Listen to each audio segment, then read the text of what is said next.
Here. All right, and we will now have some announcements from our Chief City Clerk. Tonight's meeting is live streamed on the city's online platforms. If you wish to participate remotely, please follow the procedures outlined on the city's website at sangabrielcity.com under Public Meetings and Agendas. To address the council in person, we request that you please complete a speaker's card and hand it to the clerk at this time. When speaking, please state your name for the record. Please note that interactions between the City Council, city staff, and the public during meetings are subject to the city's rules of decorum and technology disruption policy. All right, now let's move to approval of agenda order. Are there any objections to the agenda order? No? All right, seeing none, the agenda order is approved. All right, next item, please. Presentation, Parks Make Life Better Month. The full text of the proclamation is available on the city's website. Community Services Director Perez will make the presentation, after which Mayor Chan will present the proclamation to Community Services Commissioner Nancy Dong. We invite Director Perez and Commissioner Dong to come forward to the podium at this time.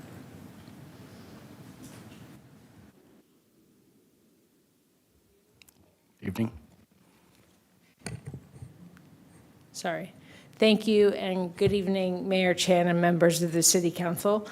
We appreciate you supporting our mission by proclaiming July 2026 as Parks Make Life Better Month. The Community Services Department strives to make San Gabriel a great place to live, work, and play by providing quality programs, services, special events, and parks and facilities. We work closely with the Public Works Department, who operates and maintains San Gabriel's parks and facilities, so our residents have clean and safe places to play. These efforts would not be possible without the support of a team, which includes the City Council, Community Services Commissioners, staff, volunteers, and the residents whom we serve. Thank you again for supporting our department's mission, and now I would like to turn it over to Commissioner Dong, who will receive the proclamation on behalf of our department. Thank you.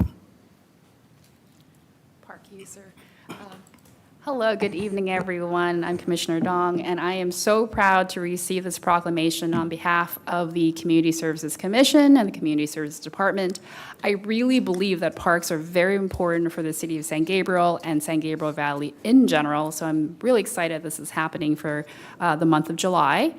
And really, since we're talking about parks, I would like to invite the mayor, city council, and all of our city staff to come out to Walk, Bike, and Roll Day, which is on Saturday, August 8th from 10 to 2 p.m.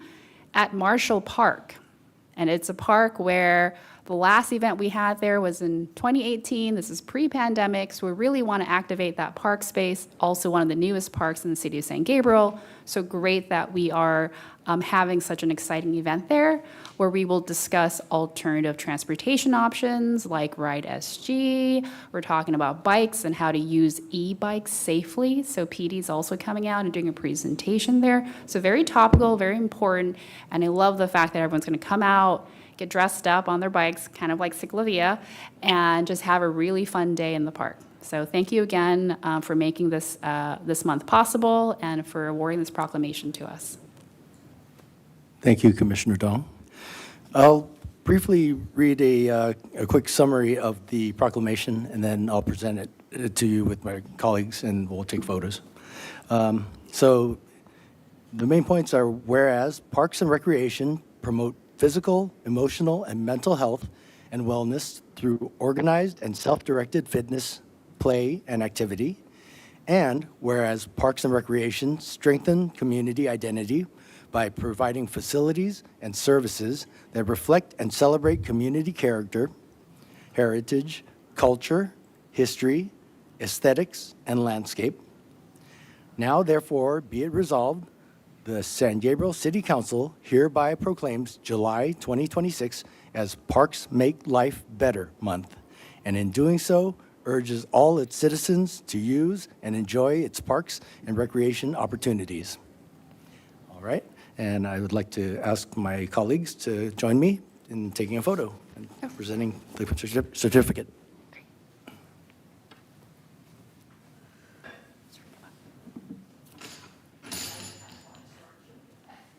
This way is fine. You can come this way.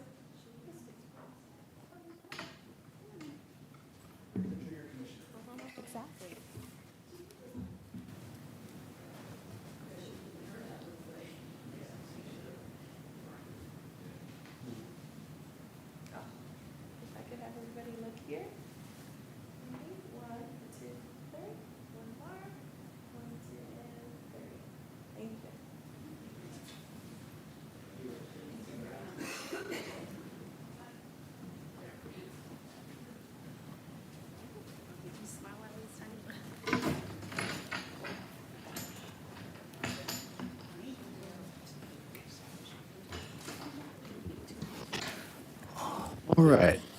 So we'll move on to the next item, please. Public comment. This is the time set aside for members of the public to address the city council on consent calendar items and on items of interest that are not on the agenda, but are within the subject matter jurisdiction of the San Gabriel City Council. We have no in-person speaker cards. Do we have any remote speakers?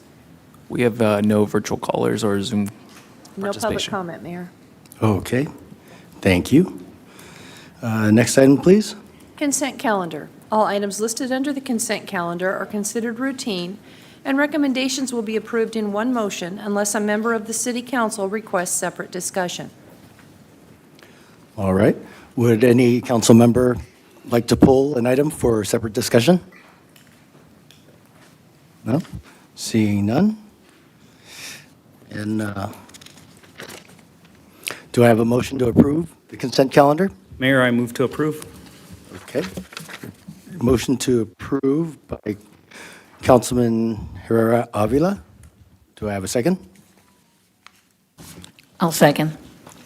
Seconded by Councilwoman Menchaca. So let's please go to the vote.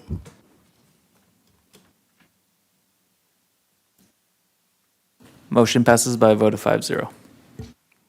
Thank you. Next item, please. We have no public hearing or continued business items. The next item is new business, item A, Draft Development Impact Fee Nexus Study Presentation. Finance Director Cole Lakula and Wildan Representative James Edison will make the presentation.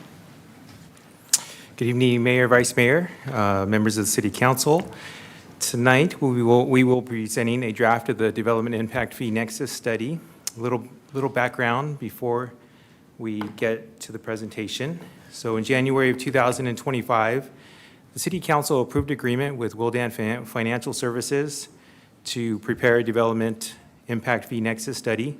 Development impact fees are an important tool to ensure that new development pays its fair share towards the cost of public facilities and infrastructure needed to serve future growth. The Nexus study evaluates the anticipated impacts of future developments and calculates the maximum fee amounts the city may legally charge to offset those impacts. As the City Council is aware, the city is not required to charge the maximum fee amounts identified in the study. The Nexus study establishes the maximum supportable fees, and the City Council may choose to adopt fees at or below those amounts. Tonight, James Edison, Managing Principal with Wildan Financial Services, is here to present the Draft Development Impact Fee Nexus Study. Following the presentation, staff will be available along with Wildan to respond to City Council questions and receive any comments. After tonight's presentation and feedback, staff will return at a future City Council meeting for formal consideration of the final Nexus study and the updated development impact fees. I would also like to note that Community Development Director Sanchez reached out to the local Building Industry Association in March of 2026. He provided a copy of the draft development Nexus study that is presented tonight, and he offered to discuss the study with the BIA, Building Industry Association. He also informed them that on the agenda, that this item will be on the agenda tonight at this council meeting. No request to meet was received. So with that, I'll turn it over to James Edison, who will present the Draft Development Impact Fee Nexus Study.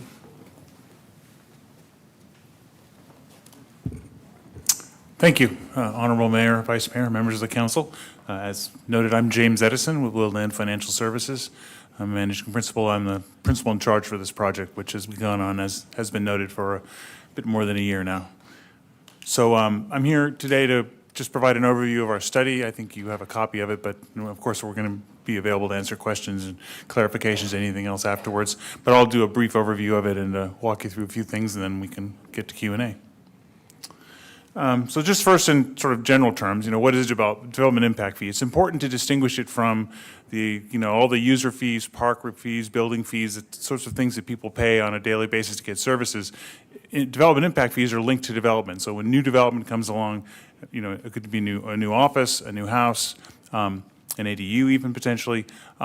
they pay a one-time charge, usually at the time of building permit or a certificate of occupancy, to mitigate, which is why they're often called mitigation fees, mitigate the impacts to the city on infrastructure. The most intuitive one typically is parks, where when new folks live in the city, they use the parks. And if you don't build new parks, the parks get more crowded. So you have to build more parks. And the process we go through is to figure out how much parkland is needed, or how many, what quantity of parks, which can be both acreage and also facilities, and how much do those cost? And therefore, how much should new development pay? And so that same concept applies to the other categories: traffic, police, fire, as we'll walk through.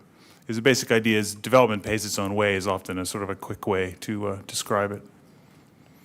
So why charge impact fees? I mean, I use that phrase already, growth pays its own way, which makes intuitive sense, I think, to most people, especially in places like California, where other kinds of revenue sources are quite constrained. There are states we work in where, and it used to be true in California before Prop 13, that if you wanted to raise more money to build infrastructure, you just adjust what they call your mill rate. You adjust your tax rate and just charge more taxes. That doesn't happen here. You have to, you got to find the money someplace else. So the basic idea is, and the idea behind the Mitigation Fee Act is that, as I described, as development occurs, it places stresses, it creates a need for infrastructure, and you have to find a way to fund that, and new development should pay for some or all, depending on a lot of policy choices of that infrastructure. In addition, I think the last note is especially important. Impact fee revenues, they free up general fund revenues for other services and other needs. Because that really is, as you well know, general fund's sort of the backstop for everything. And to the extent you can find resources that can prevent you having to use it, then you've got it for other purposes, including a reserve, of course. So there are some legal requirements. These are based fundamentally on the U.S. Constitution, what's called takings law. But the basic idea is that in order to impose the fee, you need to show need. That is to say that there's a relationship between the development and the need for the facilities. Again, the parks example often for people is the most intuitive. You have to show a benefit. That is to say that the facilities you have in mind are going to benefit new development.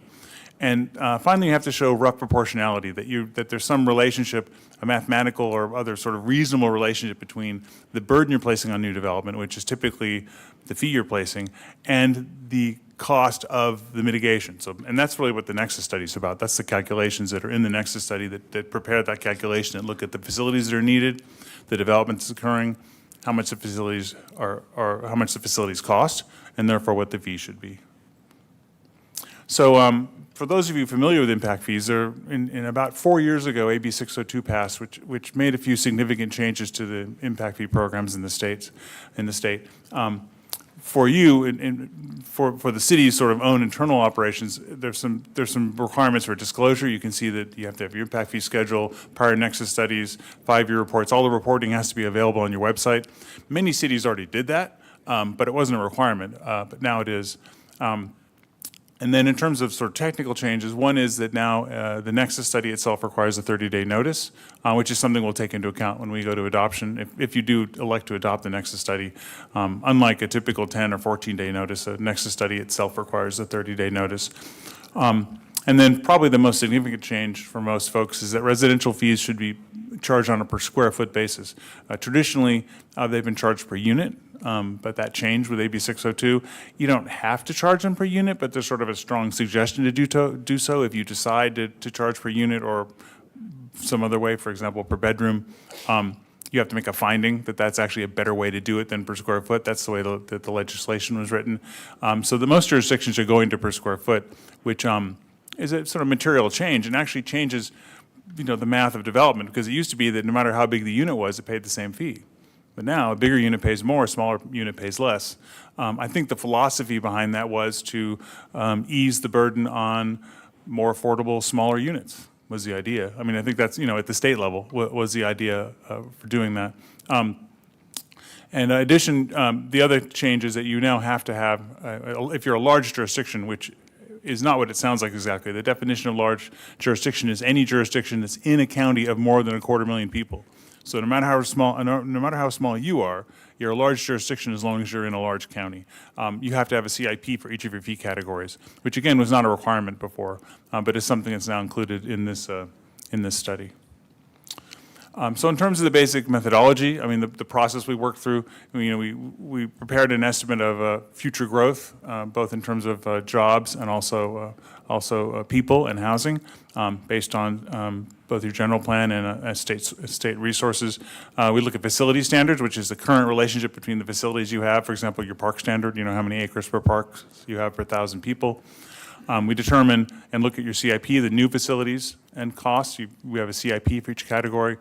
We allocate a share to accommodate growth, which is usually based on that relationship, either existing or planned facilities and development. We identify any alternative funding needs to the extent there's or funding sources. And then finally, we calculate the fee by allocating cost per unit of new development. And now the unit of new development is almost always now per square foot, both for residential and for commercial development. So the 5 categories that we updated, you can see there: police, fire, open space, which is essentially parks and rec, traffic, and sanitary sewer. So the growth projections we use, you can see there that the residential growth actually is between now and the next 25 years, well now 24 years, through 2050. You only have about 5,000, or a little more than 5,000 new residents, but the employment's actually significant. It's over 50% growth in employment over that same period. But these are the projections we used to both go through the process of figuring out what new facilities will be needed, and then also what those new facilities or new costs get allocated to. So in terms of the calculation, how we calculate the impact fee, there's sort of 3 basic ways. Existing inventory is a way of saying, well, let's take again the park standard. We know you have a certain number of acres of parks per 1,000 people. So we know every new 1,000 people, which is roughly 300 units, 350 units, you need 3 more acres of parks. And so you can figure out, you don't necessarily know where those parks are going to be, because over 25 years, they could be lots of places, but you'll need 3, for every 1,000 people, you'll need 3 acres of parks. And we can figure out how much that costs. We can figure out what it costs to buy the land on an average basis. We can figure out what it costs to do the park improvements. And so we can use your existing park standard to figure out what the fee should be for new development, because new development is just maintaining that standard is the idea.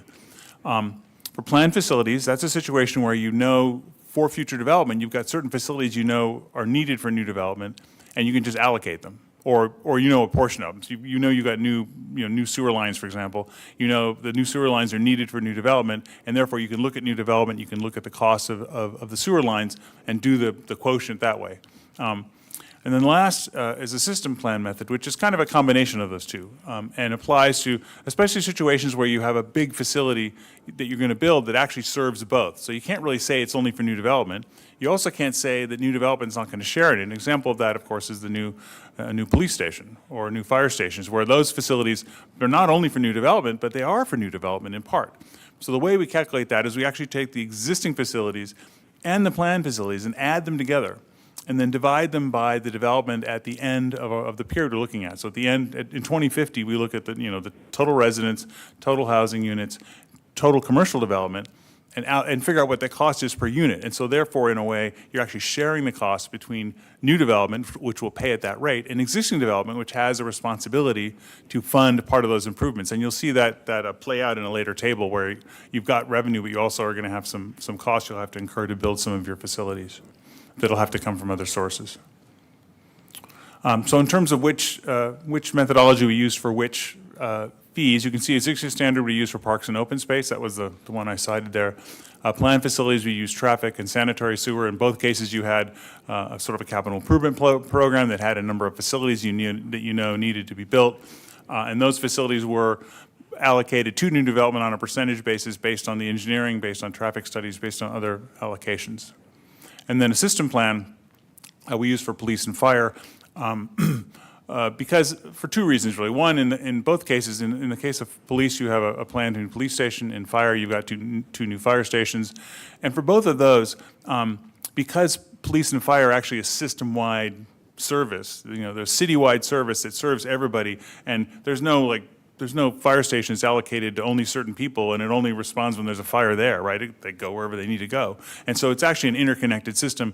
And so it's very typical to use a system plan approach for that, because it's really a shared, you are you are triggering the need for new development or new improvements or new facilities when new development comes, but actually the system as a whole really benefits from those new ones. And also existing, new development will benefit from the existing fire facilities because after all, we all know when there's a fire call, if one engine company's out, the next nearest one comes, whether it's a new building or not, doesn't matter, right? It's a system-wide service, if you will.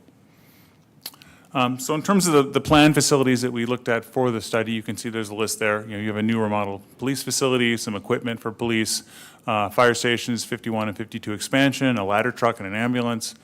Open space and rec facilities, there's a park line and improvements that will be built. For traffic facilities and street improvements, there's a list of sort of intersections and street improvements there. And for sanitary sewer, there's pipeline upgrades and about 18,000 linear feet of new pipeline. And those things are all detailed in the Nexus study. You can see them in each of the chapters has a list of the facilities that are more detailed than are here, along with the costs. So here's the maximum justified fee schedule that we've calculated. The important thing to note here is that this is, we call it maximum justified for a reason, right? The point of the Nexus study is using those principles I mentioned before, Nexus and proportionality, the reasonable relationship. We calculate the most you can charge, sort of legally. That doesn't mean you have to charge that amount. You can charge zero. I mean, you can charge anything less than this, no more than this. That's the idea. So really, some of the guidance we get usually from the council or from supervisors in the case of a county is what you want the fees to be, because it's sort of a policy decision, right? This is figuring out, because there's a balance to be struck. If the BIA were here, they would talk about how high fees will discourage development, and that's another perspective, and that's a policy discussion that goes on, and the solution is unique for every community. But in any case, these are the maximum justified fees we've calculated. So the next thing to note is I mentioned how depending on the type of calculation you use, it changes the sort of math of how you fund the facilities. So you can see here on the left, for each of the categories, you can see the total project costs. And those are the total costs listed in the facilities list that are in each chapter.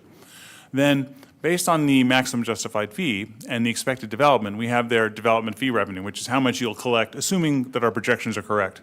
And of course, the projections we have, we don't know this for sure, but that's our best guess. I mean, it could be more, could be less, could be slower, could be faster. Also, for each fee category is an existing impact fee fund balance. You've got a fund balance for each of the categories. And so on the right, you have additional funding required. And that is money that in order to build the program that you're using to charge the fees, that you're basing your fees on, that's funding you're going to have to find from some other source to complete the program for each of those fee categories. So for open space and for sanitary sewer, that number is zero, because actually the development is responsible for all the projects that are identified in the fee study. And so you just charge a fee, if you charge the maximum fee, you would charge that and it would fund those facilities. That's less true for traffic, because some of the traffic facilities are not entirely allocated to new development. Some of them are sort of a mix, as you'll see actually on the tables in Nexus study. The big one is police, and there you've got, I think, a $50 million police station, and along with some other things. I mean, it's 56 total. And you can see that the growth, you've got 50% growth in commercial, but your growth in residential is fairly small. So if you look at sort of the police station benefiting the entire city, the allocation to the impact fee program, I mean, it's almost $13 million, but it's only a fraction of the 56, because that's new development's share of the new police station, right? The new development's not causing the need for the entire police station, and yet they benefit from it, so they pay for a share of it. And that's the share in that case. But it means that you've got a number there you have to meet from some other source. So lastly, we have a few fee comparisons to sort of get you an idea of, sometimes I call, often elected officials want to do what I call keeping behind the Joneses. They want to know sort of where they're at with other communities. And so for each of these, we have a number of, we've got Rosemead, Arcadia, Monterey Park, and South Pasadena, and then also the draft new fees and then the current fees as they stand now. I know, see, single family is misspelled there. I apologize for that. Both the multifamily and single family comparisons are tricky because your existing fee is per unit, your new fee is per square foot, and so we used a 2,000 square foot. We just picked a number, so it's a little, the comparison's a little misleading there. I would say that you're probably basically now, your draft fee is, you're sort of in the range of South Pasadena, but clearly more than the other communities. And I think all the other communities are still charging per unit. Because this is a requirement that came up about 4 years ago. And so cities are only changing it when they update their fees. You don't have to you update your fees at least every 8 years. And so there's a lot of communities just haven't. In fact, many communities wait longer than that. They're not supposed to, but things just happen. So I think all the other communities currently are still charging per unit. In the case of South Pasadena, we're in the process of updating their fees now, but we use their existing fees, not the draft fees they're working on, because those are not, when they haven't been adopted yet. For multifamily, in this case, instead of using a single unit, we used a prototype, 25,000 square foot, 30 unit building. There you can see your draft and current fees are pretty similar, and you're sort of lower than Monterey Park and more than some of your other neighbors. For retail commercial, your draft fees have come down a lot, and the reason for that is mostly the traffic fee. Your traffic fee was quite high, and we didn't do the last fee, so I don't really have an answer to sort of what that difference is, but we used our methodology, what we think is legally defensible. We used your current facilities, so this is the calculation. That puts you about the same as Arcadia, more or less, and a little more than your neighbors. For office, the other thing about your prior traffic fees is they were on a per trip basis, they were all the same price, and the trip rate varied. So you see here in the case of the office prototype, it's not as big a difference as the other. And as projected, you're looking at more than Monterey Park and the other, and pretty similar to your current fee. And then last, industrial. Industrial came down a lot again, and is much more in line with your neighbors than it currently is. And with that, that's the rest of my presentation. I'm happy to answer any questions or clarifications, anything you need. And thank you for your time. All right. Thank you, Mr. Edison. Does any council member have any factual questions for the staff to clarify the report? Just start with one clarifying question, then I'll have some others after public comment. On page 33 of the report that's attached, just so you know, I served on the San Gabriel Unified School District, so I know what we own. And on there, it said that Marshall Park, Community Park, is owned by the San Gabriel Unified School District. It's Garvey. It's not San Gabriel. So if you can correct that. Okay. Okay. Yeah, certainly. Yeah, we actually have 2 school districts. We used to have 2 schools, but Marshall Park, part of it was converted to a park and to a facility, a Head Start program, and for our traffic division. So there's always been confusion. We only have 1 school from the Garvey School District, Dewey, but that area is still owned So by that park's owned by Garvey. Yes. Okay. Garvey, it's not Garvey Unified because they don't have a high school, so it's Garvey School District. Okay. Okay? And thank you, Mayor. Okay. All right. Thank you. Who would like to go next? Well, thank you, Mayor. Thank you so much for your presentation. So when I read this report, it seems like this study is intended to help to address the long-term financial challenges that are created by Proposition 13. So that being said, this property, because that limits the property tax growth. So if I remember that, it's like a 2% annual increase capped, and it's like a 1% for selling price most of the time. So is one of the city's tools, is it one of the city's tools to help paying the future infrastructure when property tax revenue cannot keep up with growth? And if I remember correctly, that every $1 we collected from the property tax, that we only get 12 cents back from the county. Is there any way that we can get that numbers increased, even put it on ballots? I mean, it's a little outside the scope of this, but I can tell you that what you're talking about is ad valorem tax. Mm-hmm. And Prop 13 essentially took all the current alphabet soup of districts and sewer bonds and cities and all the rest and set the rates. There's something called a TRA, tax rate areas, and there's a zillion of them. In fact, your city, for example, is a patchwork of them that's based on the interleaving of all these districts and special entities and other things. So that fixed it. So of the ad valorem tax, your proportion of that, and 12.7% is typical. Some cities are like 6. Some cities are in the high teens. And that's just how it was. I mean, Prop 13, they just froze everything. They just froze it in place in 76, 77, and said, that's it. And so of the ad valorem tax, there isn't any way to change that, unless you can convince some of the other districts to share. Or there are some places where there are some sewer districts that actually are have huge reserves. They got reserves that are 20, 30, 40 times their operating annual revenue, and it's because they have this money and they don't need it all.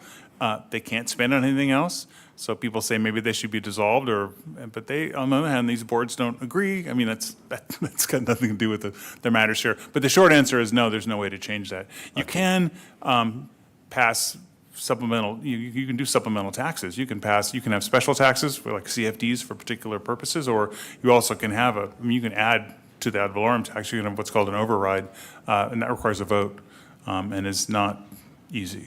But where we are talking about the impact fee, that increase, that revenue goes to our general funds, but if we increase the supplemental tax for property tax, then we can only focus on one particular target or reason that why we need that tax for.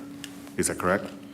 If you're talking about tax measures, I mean, there's a different requirement for passage depending on if it's a general tax measure or a specific tax measure. But in the context of impact fees, the restriction here is that the idea is that this money relieves a burden on the general fund. It doesn't go to the general fund. In fact, each of these, it should already be, each of these revenue sources goes in a special account, and that account, if you're collecting police impact fees, that has to get spent on police facilities. If you're collecting a park impact fee, it has to get spent on park facilities.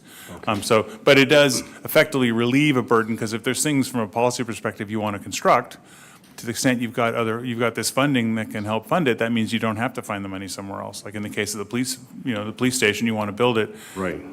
A chunk of that money will come from impact fees, where otherwise, if you didn't have the impact fees, the whole thing would have to come from somewhere else. I see. So this is fair, I'm sorry, is it echo? Yeah, a little feedback. Hello? I think it's okay. Sorry, we should upgrade, our facility by impact fee. It's kind of impactful. Well, you can have a general government facility, general government fee, which actually can do things with City Hall, and that's not having feedback at a council meeting. That's probably an upgrade. Well, but is it fair to say? I think it's fair to say that this study looks at the future cost of serving the growing populations, that development impact fee or another funding options besides raising the tax on the existing resident. Is that right? Because the new residents will be paying more for their property because we have a higher impact fees on each building cost. So which means that they may pay higher property, higher price on their property in the future because they're moving in this city, but we increase the impact fee. So that fee could be the cost that transfer to consumer from developer. Well, that's a point of some debate in my industry. If you think about it intuitively, and let's say, for example, you decide to, because you don't want to overburden development and you don't want houses to cost so much, that you decide to charge half of the impact fee. You take the maximum justified fee and just decide now, not now, but at the adoption as a council, to charge half. Then along comes some developers, they build their houses, they build some houses, they pay the fees, they also pay for lumber and labor, they pay for the land, they build everything, and they get to sell the house. Are they going to sell the house for the price they could get minus the amount you agreed to reduce the impact fee by? I think the answer is no. I mean, the price, and the reason that the essential function to an economist, the price of housing is a function of supply and demand. Supply is how many houses you can buy in the short term. I mean, in the long term, there's also zoning and land availability and lots of other things that can affect the long-term availability of housing. But in the short term, it's just literally what's on the market, right? What's for sale. The demand is the folks who have jobs, or not, who have jobs or have money and can buy the house and want a house, right? And that, like you study economics, right, that intersects someplace at a price. And when developers, either integrated developers or just builders, when they go to sell a house, they sell a house for every nickel they can get. And that price is not determined by the cost of lumber or the cost of impact fees. In fact, if they can't cover their costs, they sell it at a loss, or they make a giant profit, right? That's the business they're in. But to be honest, there are some economists who say that in the long run, in the long run, impact fees can affect the availability of land. Because to us, actually, what impact fees do affect the price of is land. So someone who wants to build a house will say, well, I can build a house for a certain amount. It costs me this to build it. I can sell it for an amount. I subtract what I can sell it for from what it costs me, and the residual is what I can pay for the land, along with some profit, of course. But the residual is what I can pay for the land. So what costs will often do, and not just impact fees, but other costs will do, is reduce land prices. That's why land prices are much more volatile than housing prices, because they're sort of a result of all these other economic factors, and they're kind of what's left over. But to be honest, it's a question that we debate, and not everybody agrees, but I think fundamentally it's difficult because you could see on the other side that, for example, having impact fees could make a community more expensive by making it more desirable. Like if you charge impact fees, it's not the impact fees that are making the houses more expensive, it's all the lovely parks. And you have all these beautiful parks, and suddenly people want the houses more, and then the houses cost more because, right? That can happen too. Another way that could benefit you in a way is that actually the more the house sells for, the more property tax you get, right? Because that's how property tax functions here, right? Every time the sort of default for assessed value for a house in California is its sales price. So is it fair, because in your report it shows that says growth pays for growth. So which being said that, is it a concept similar to Melrose? That, for example, the community, when they have brand new cities, they would need a new police station, fire station, library, everything. So they would just apply those Melrose rules to the homeowners for a certain period of time, let's say 25 years. But this is more like a Melrose, but only one-time fee for the new growth, for those new population. The difference is that in the case of an impact fee, it's a one-time charge that happens long before any residents show up, right? It's a cost of construction. It's just like financing costs for the builder. It's like lumber costs, labor costs. A Melrose tax, that gets paid off for 20 years by the homeowner, right? The homeowner pays that. And that's another sort of discussion we have in our industry about what effect Melrose taxes have on housing prices and to the extent to which buyers take it into account. It seems that actually on the commercial side, they absolutely do. They know how much it is and they put it in their performance. Residential buyers are a little, I can tell you, an anecdote for myself. When I was shopping for a home for my father-in-law in American Canyon about 20 years ago, we went to the model homes and there was this big banner that said no Melrose. It's a big banner. And I guess people knew what it was. But I was curious. I said, so there's no financing, there's no sewer bond? They said, oh, there's a sewer bond. And I said, a sewer bond's the same thing as a Melrose. Oh, no, it's not a Melrose. No, see. But that's all marketing, right? So there is some debate about the effect on housing prices of taxes. And that's sometimes something we're sensitive to. Actually, when we do home price comparisons, we try to take taxes into account because they vary by community. And some new communities will have Melrose bonds that take your tax rate all the way up almost to 2%. Like in Orange County, especially around Newport Beach, when they do, they'll take a Melrose all the way like a 1.9, 1.95 with an inflator. So it'll be 1.9 and it'll go up 2% forever, which is it's a lot of tax, right? Most people are paying all in their home 1.2, 1.3, with overrides and all the mosquito abatement district and some special thing just depends on the community, but in that range. I see. So on your report on 12, the presentation, page 12, that the maximum justified fee schedule. Yeah. So our city, we actually have a lot of mixed-use projects here. So this report that proposed a maximum fee of $2.06 per square foot for residential, Yeah. and for the commercial is $2.19. So how would that city calculate the fee for a mixed-use project? It would just be the actual square feet.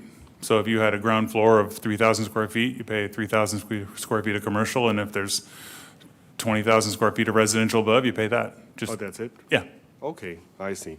And also, today's presentation is just for information only, as I understand. That's right. So what will the city council to be asked to decide next? I mean, it's about like, are we agreed to just increase the fee or, with the justified numbers that recommended? Or, I mean, when are we going to have the discussion for this fee schedule? So as you mentioned, Councilman Wu, tonight is just informational only. It would be to present the topic. It probably, hearing Mr. Edison's report probably makes the full Nexus study more digestible. And if you have trouble sleeping tonight, I suggest you get into the details of that. Now. With all of that background. But we have to do at least a 30-day public hearing notice, so it won't be any sooner than that. So likely end of the summer, we will be coming back to the city council. If we don't hear anything from council tonight as far as a consensus of whether we want to be at the highest end of what we can justify so that developers are paying their fair share, so to speak, or the opposite, if we're not going to be at the lower end and trying to make it business friendly, given everything that we've just heard. We'll come back with a recommendation from staff, but at that time, council can decide to change it right up to the last minute, plus or minus. So really, it's the discussion from council on where you want to land on that spectrum. Thank you. And is our state have any regulations about that we cannot adjust the impact fee for affordable housing, since we might have more affordable housing projects in the future? Do you mean impose a fee on affordable housing? You absolutely can.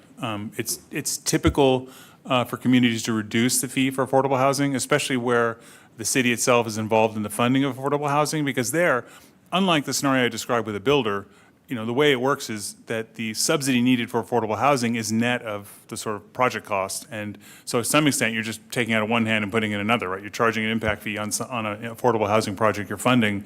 You're just taking the impact fee out and putting affordable housing money in, potentially. I mean, that's how many cities view it. Other cities, it's typical to make it 50% or even exempt, in my experience, but that's entirely a policy decision. You can charge impact fees on, or sometimes it's by category. They'll say for certain types of, like for utilities, they'll pay that fee, but for things like fire and police and parks, they don't, right? For example, sometimes if it's an enterprise fund, like sewer or utility enterprise funds, they won't exempt it in that case, but they will for other things.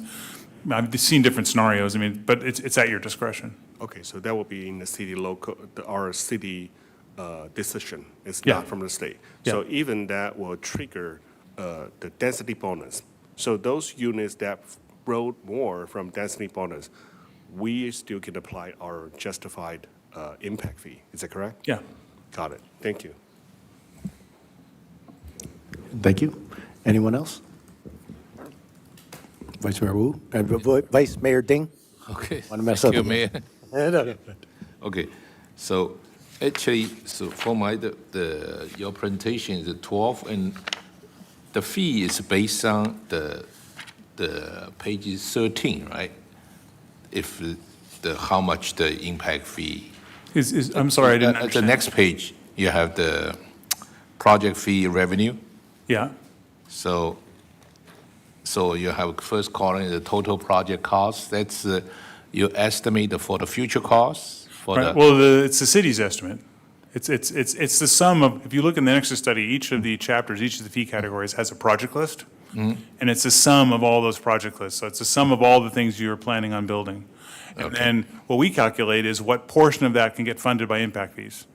And that's Okay. that second column. But second column, it's for your impact fee. Right, it's the revenue, assuming you charge the maximum amount and assuming the development projections are correct, Okay. which they're probably not exactly correct. I mean, Okay. we take our best shot. That's the fee based on our expected development through 2050. Your expected development through 2050. Okay. So, but the first column, it's maybe the question for the market. First column is for the total cost for the future police, fire, open space, the cost, or we estimate next maybe, I don't know how many years? That's correct. So for each of those categories, staff went through and tried to project, for example, sewer, based on the number of residents and the number of businesses, what that extra demand would be on the sewer, and then what the cost would need to be in order to increase the size of the sewer pipes in order to meet that extra demand. Same with traffic, open space, fire, and police. So the police, for example, takes into account the new building estimates that we have put together, plus things like extra officers and the equipment that they need. And so to answer your question, for the next 25 years, that is 25 projected years. to the best of our ability. Okay, that's the first column. The second column, it's for next 5 years, or? For the next column is over that 25-year period, that's the projected amount of development that would occur Okay, during that time period Okay. that would pay those fees. okay, So in that very first slide that Mr. Edison showed, it had a number of residences, residents, excuse me, that the city would increase, so there's a number of units. okay, And so each of those units and square feet would pay a development impact fee, and that's what would result in that revenue. So for commercial, industrial, and residential, we did a projection of what it would be over the next 25 years. okay, It could be more than that, it could be less than that, but that's our best estimate. okay. So existing, then next column, existing impact fee fund balance, that's meaning impact fee, it's a special account. It's way not like for regular general account. Should be used like whatever category Yeah. we have, the police, fire, right? That's the existing we have. Okay. Yeah, the main thrust of this table is to give you an idea of your total project cost minus development fee revenue, because hopefully you'll collect that, minus existing fund balances, because you have that money already. Okay. And you have a net, which is that Okay. additional funding requirement.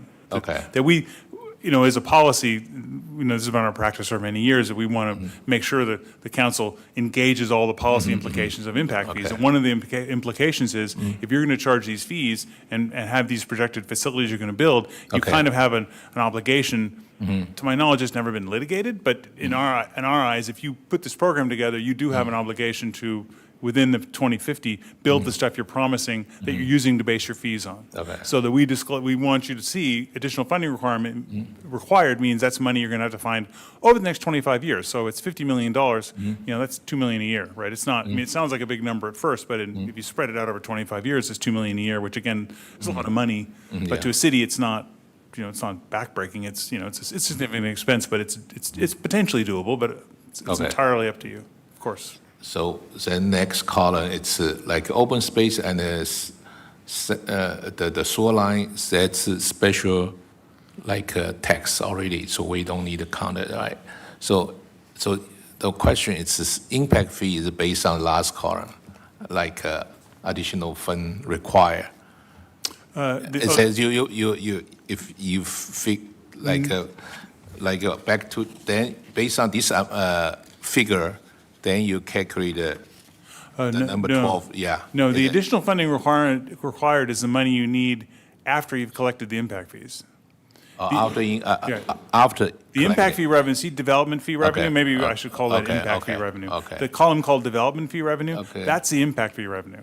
Okay. This table assumes you're charging the maximum fee, that fee table you saw Okay, earlier. that based on the second column. Yeah, the second column is a combination of the development projections that Yeah, we have okay. and the maximum justified fee, which you don't have to charge. But Okay. we're just putting this together as a sort of example of how the math works. Okay. The additional funding required is money besides the impact fee, so something Okay. else. General fund, bond issue, okay. another round of DARPA. Okay. Who knows? Oh, okay, I see. So it's interesting that I wanted to know that for the page 12, how do you got to figure out it's for the like $2.06 for the police, fire, that's for the resident, the first one for the residential per square footage charge, right? Yeah. So you based on that, so total will be $11.43, right? That's Right, and that money goes into what we talked about, the second column. Right? Every okay. time development occurs. Based on second column, you get this figure. Right, so like a 2,000 square Okay. foot house is going to pay Okay, okay. $23,000 in Okay. fees. All right. Okay. And for the commercial office, it's much more less compared, okay. Yeah. Okay, one more clarify question, but if we have the more resident come out, so we require have the park, but for our city, I feel like we don't have any like public land to have the extra park, so what should we to do? On the roof. We have a couple of options. I'm sorry to interrupt you, Mayor. We have a couple of options as, if we were able to get enough impact fee, we could look at buying land and creating parks if we were to have a large development that Okay. supported that. Okay. More likely, what we have been doing and what we will do in the future is to intensify our current parks. Okay, When we add new programming, when we add new benefits to the community, we're able to use open space fees for those. okay, So for example, if we do the Veterans Monument, that will add a place for people to relax. okay, yes, Pay okay, tribute to their loved ones, that kind of thing, and that's an extra amenity. okay, So we can use that for those. Yeah, okay, that's good example. Okay, thank you. sure. Thank you, Mayor. Thank you, Mr. Vice Mayor. Anyone else? Yeah, Mayor, if I could. Is it Mr. Edison? Yeah, yes. Cool name. Oh, thanks. So I have a few clarifying questions about like 5 or 6. I want to understand the impact fees, right? We're talking about when people are developing. So let me ask, if somebody was renovating their house, at some point they probably, when that house was developed, originally they had to pay impact fees, right? If they But existed. I mean, if they it might predate the Possibly. impact fees. Especially here in San Yeah. Gabriel, right. So if they were renovating their home, would they have to pay any impact fees? Right.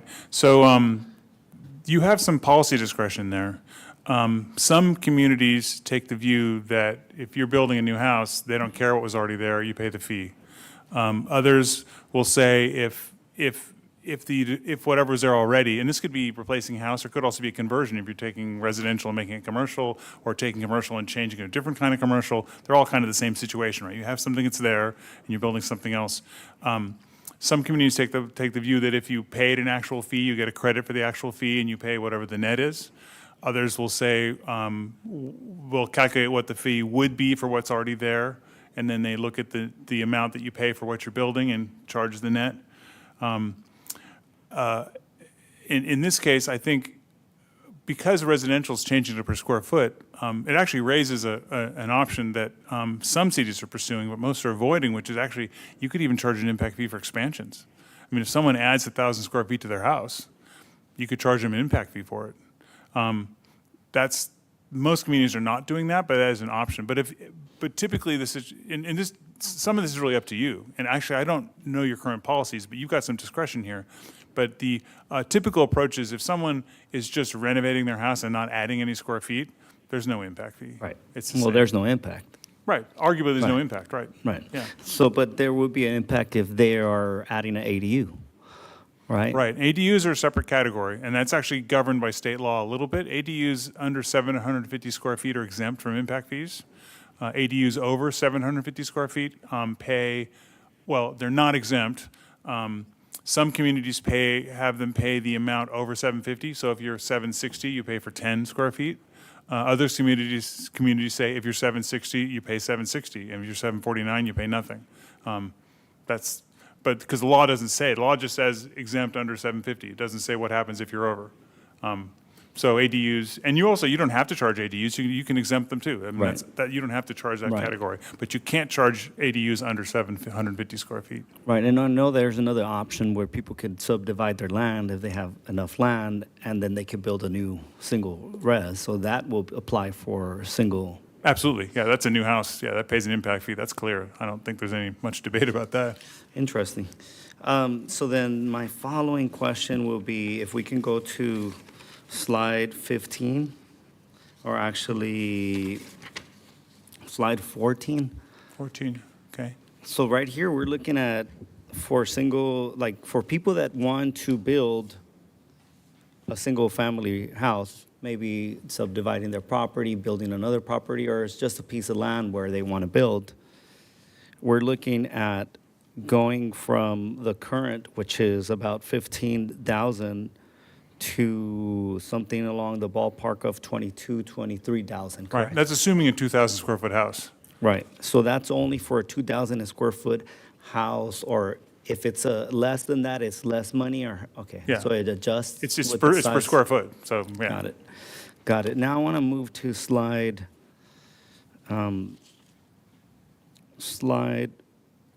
the next slide, which is slide 15.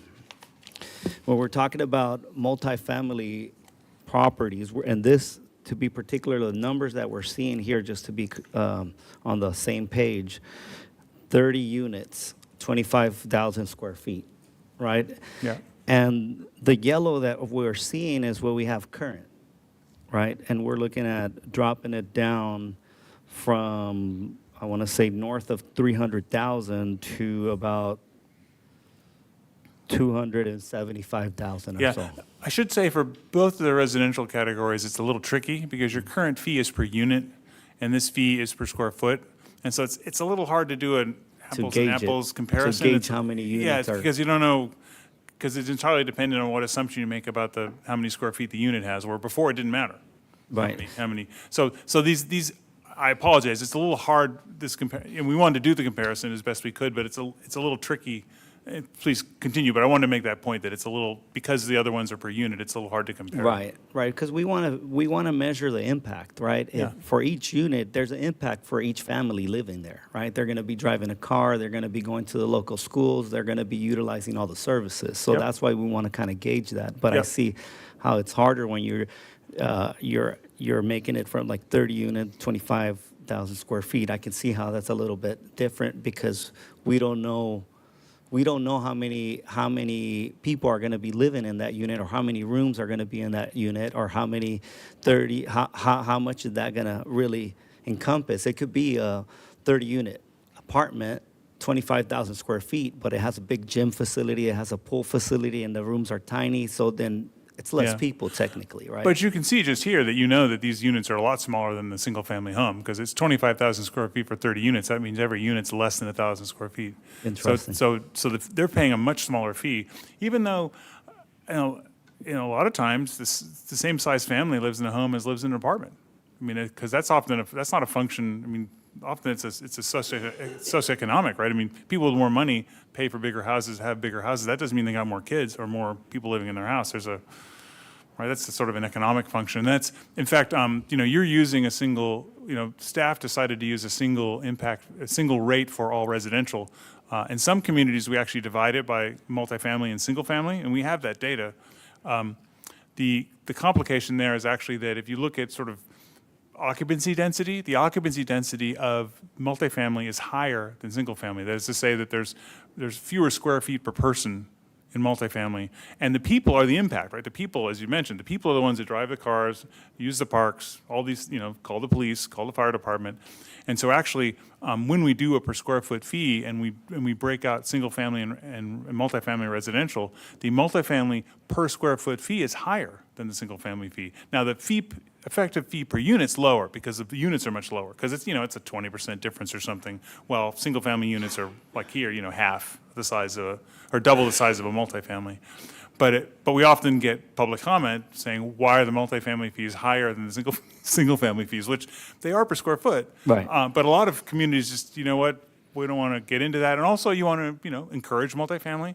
And so in a sense, what we're doing is blending. So your single family's paying a little more, multifamily's paying a little less. They're all paying the same rate. That's a Well, policy decision. And I could think it's arguably to say that on a multifamily apartment, there's more revenue to be collected as well as once it's developed, opposed from a regular single-family house also, right? So it's not apples and oranges. It's apples and oranges. It's not apples and apples. I get what you're saying. Right. I'm going to move to the next slide, slide 16. This is where we see a huge bar here. Yeah. And we see a dip for the recommended amount to go down Yeah. for retail commercial properties. right now, currently, retail commercial properties, if they were to develop, they're paying about close to 200,000, Yeah, right? $20 a foot, Wow, I mean, yeah, basically, yeah, a lot. The main driver of that difference is the traffic fee, a little bit the sewer fee are the sort of differences. We didn't do the original study, so we can't really answer why it is what it was. I mean, we did carry over a lot of projects. I think also some projects have been constructed, so the facilities list dropped maybe. But we don't have a really comprehensive explanation as to why. I mean, well, in our opinion, the draft fee we calculated is the most you can charge under current conditions doing our analysis. We can't justify the current fee as it stands. That's really, we're not in a position to be able to, we give our honest professional opinion about what the fee should be and, based on the data you give us and state law. so technically, thank you, Mr. Edison. Thank you for clarifying that. But I kind of want to dive in deeper into this. I kind of want to understand. So currently, we could leave all the fees as is that correct? As long as we don't, or are we out of compliant or anything in that matter at You this are point? required by law to update your fees every 8 years. And then every 5 years, you have to do something called renewing the Nexus, which is a little ambiguous, but may be the same. And that's what we're doing right now, right? So This every 5 to 8 Nexus. years, you have to go through this exercise and look at the facilities, look at demographics, look at costs, and sort of refresh everything. That's now, do some cities drag their feet and not do it for a long time? Yes. Do we advise that? No. But on the other hand, this is sort of a little corner of the world that most people aren't paying attention to. My family, for example, still has no idea what I do. I mean, I tell them, and then they say okay, and then they forget, and then they ask me again. The eyes glaze over. It's a quite interesting topic. I mean, you were talking about all these I like things, it. and I really like most of the things that you're talking about. It's not my part of my world. I mean, it is now, so I have to try to grasp it and understand it. But I can see how they get confused as well. I'm confused, and that's why I have clarifying questions. Right. So going back to this, so then the recommendation here is to dropping it down to about, and we're talking about again retail commercial, dropping it down to under 100,000, Yeah, which a is little like under $10 a half. foot. It's So half, about half. basically. Yeah. So my question, I mean, I think to you, Mr. Edison, or to staff, is has this been a roadblock for people trying to do retail commercial buildings or projects, and if we do decrease the impact fees, are we expecting to have a boost in people wanting more of an appeal to come here? That's not something I can answer for you in particular for San Gabriel. I mean, I can tell you $20 a foot is a fairly high fee. I mean, it's not crazy, but it's fairly high. In our experience, there's a real difference in the attitude towards impact fees of the commercial operators and commercial developers and residential developers. Like residential developers are very focused on prices and what they can get the land for and making a profit and like selling the house. Like that's kind of, and so they're very, very sensitive to impact fees. Commercial developers, they're much more focused typically on, for logistics, it's about what customers can they get into their buildings, how close are they to the freeway, who's going to occupy their space. On the retail side, who are their customers, what's their market? I mean, they're more focused on that and less sensitive about the price, because if they can make the numbers work, I mean, it's not unlimited, but if they can make the numbers work, a one-time cost is not as important to them, in my experience. I mean, I'm sure they disagree with that, say, what do you mean? But in practical terms, when we hear pushback on impact fees, the pushback is almost always routinely on the residential side and seldom on the commercial side, unless the commercial developers are especially organized around a particular industry. For example, in eastern San Bernardino and eastern Riverside County, the industrial developers, the warehouse developers, which is all the warehouses that used to be around here have all gotten pushed east. You know that, the last 40 years, right? Everything's gotten pushed east or north. It used to be they all got pushed to Ontario, but now it's even further, right? It's out in the eastern counties. Those developers are very organized, like the BIA, and they do push back against industrial fees. But more typically, also because maybe they're not as organized, but in our experience, the struggle here is that you don't know what never happened, right? I mean, you don't know someone who looked at San Gabriel and said, hey, I'd like to open a store here. I think I'm going to build a store. Wait, what? and then they just leave, right? And you never, I don't know. I don't know about that. I can tell you that, less is more encouraging. I mean, certainly people like paying less for stuff. So, I mean, that's probably a question you can ask your community development department, because they're the ones that deal with people who do approach them and have an idea, or want to know about zoning, they ask for information, and find, because you want to, this is just, when we do economic development strategic plans for other cities, one of the things actually we do try to get information from staff on is the ones that got away. We want to know, like, who wandered off, like who approached you and then wandered off and why. And we actually will try to find them and say, why did you not build it? Or why did you, when we were working for Fort Lauderdale, why did you guys go to the next town over? Like, we try to get those stories because they can be helpful. And it's not always price, it can be other things. Yeah, that's interesting. Maybe we could ask if we have somebody from community development that can come and kind of give us a little bit of point of clarity when it comes to our city, just to understand right now that we have you here. Yeah. Thank Sorry you. if I dragged you into something you weren't expecting. Good evening, Mayor, Vice Mayor, council members, David Sanchez, Community Development Director. To answer the question, has anybody come in and said, I would like to build a 10,000 square foot commercial building, but your transportation and sewer fees are too high, so I'm not going to do it? That's not happening, and I wouldn't expect it to happen. I think there's probably two things that would occur. Is one, as Mr. Edison explained, this cost would more than likely be nominal in the grand scheme of the developer pro forma. Right. The other piece of it is it would probably get absorbed into the land cost. As Mr. Edison said, and any other kind of economic consultant, a lot of times when you have city fees and cost of development, the most fungible part of that equation is the land cost. And so you'll see that come into the land value, or the price of sale. Yeah, thank you. Yeah. It's because I see, when I'm looking at this, I kind of see, like, if I was stepping down from here and looking at it as just a regular resident, it would look like we're trying to give retail and commercial developments a break, which, I mean, we could, right? And then putting it on the residential side, so to off-balance that, right, to make it more balanced. But technically, we could just leave it like this if we have no issues, at least for this retail commercial side. Is that right? I think what you just heard is that we have some regulations in play that ask us to look at these numbers and refresh them regularly. And I think a part of that refreshing process that's occurring right now is saying that, actually when we look at the study today for the next 25 years, our fees are high, and so we do have a responsibility to bring it back in line with our ability and our demand. Right, and it make more sense to take a balanced approach. Can we go to the next slide, and that's going to be my last question? As far as like the industrial one, it's kind of shocking to me, because for that, I mean, we have a very small. Well, actually, I have two brief questions. Let's go back. Let's go to 18, which is the industrial. This one is mind-boggling. I don't think we have an industrial site. It's very tiny, but these impact fees for industrial, we're looking at more than $500,000. I mean, is that going to be a deterrent? If we keep it like that, is that going to be a deterrent? That's correct. I don't know that this would be a deterrent. Again, it would probably show up in the land cost. We have very limited industrial land in the city, and that kind of creates a premium, particularly in the San Gabriel Valley. It's the same dynamic.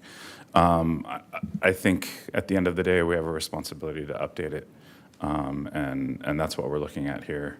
And allow Mr. Edison to add anything on top of this if he would like. Thank you. One thing to note with the pricing here is that you notice this is 50,000 square feet. So it's 5 times the project. So the fees are higher, but they're actually proportionally less than the other project, the fee on a per square foot basis. The other thing to note, is that, what we're doing here, the exercise, is our best good faith estimate of the reasonable, of the cost incurred by the city, right? Because this is not a tax. This is not some way of extracting revenue. This is mitigation. This is our best estimate of what it costs the city to build the facilities necessary to serve development. And so that's what that current estimate is. That's, I mean, it's an important thing to note and, you know, things change, circumstances change, plans change, traffic, you know, lots of things shift, and that reflects this shift. Well, when I look at this, I'm pretty shocked because this number is astronomical, you know, compared to everybody else. And the other number Yeah. when it comes to commercial retail was pretty high too. Yeah. Last question. In the bracket, I didn't see anything where commercial retail and now we have like mixed use. Did we have a chart on that, or is that separate, or how are we on calculating mixed for use? that? Mixed use, commercial, residential, and I mean- and living space. Right, so mixed use just gets charged according to the mix. So whatever square feet you have of retail, Got you it. pay that. Whatever square feet you Got have it. residential, you have that. So it's percentages out, I basically. mean, not even percentage, just square footage. I mean, someone comes in with an application and they got a retail ground floor, and that's 12,000 square feet, and they got 5 stories above, that's another 60 on top of it. Pay for 60,000 of residential and 12,000 of commercial, and it should be pretty simple. It's just straight math Yeah, it's interesting. allocation. All right, well, thank you very much, Sure. appreciate it. You're welcome. All right, anyone else? No? All right, I think I'm satisfied, thank you. So, Chief City Clerk, do we have any public comment on this item? I have no comment cards. Do we have any remote speakers?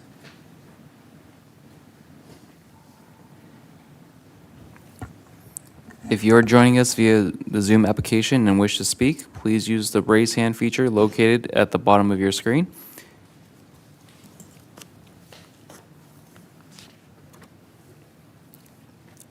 We have no speakers. Okay, thank you. Now it's time for council discussion. Does anyone like to add anything to? I'd like to start.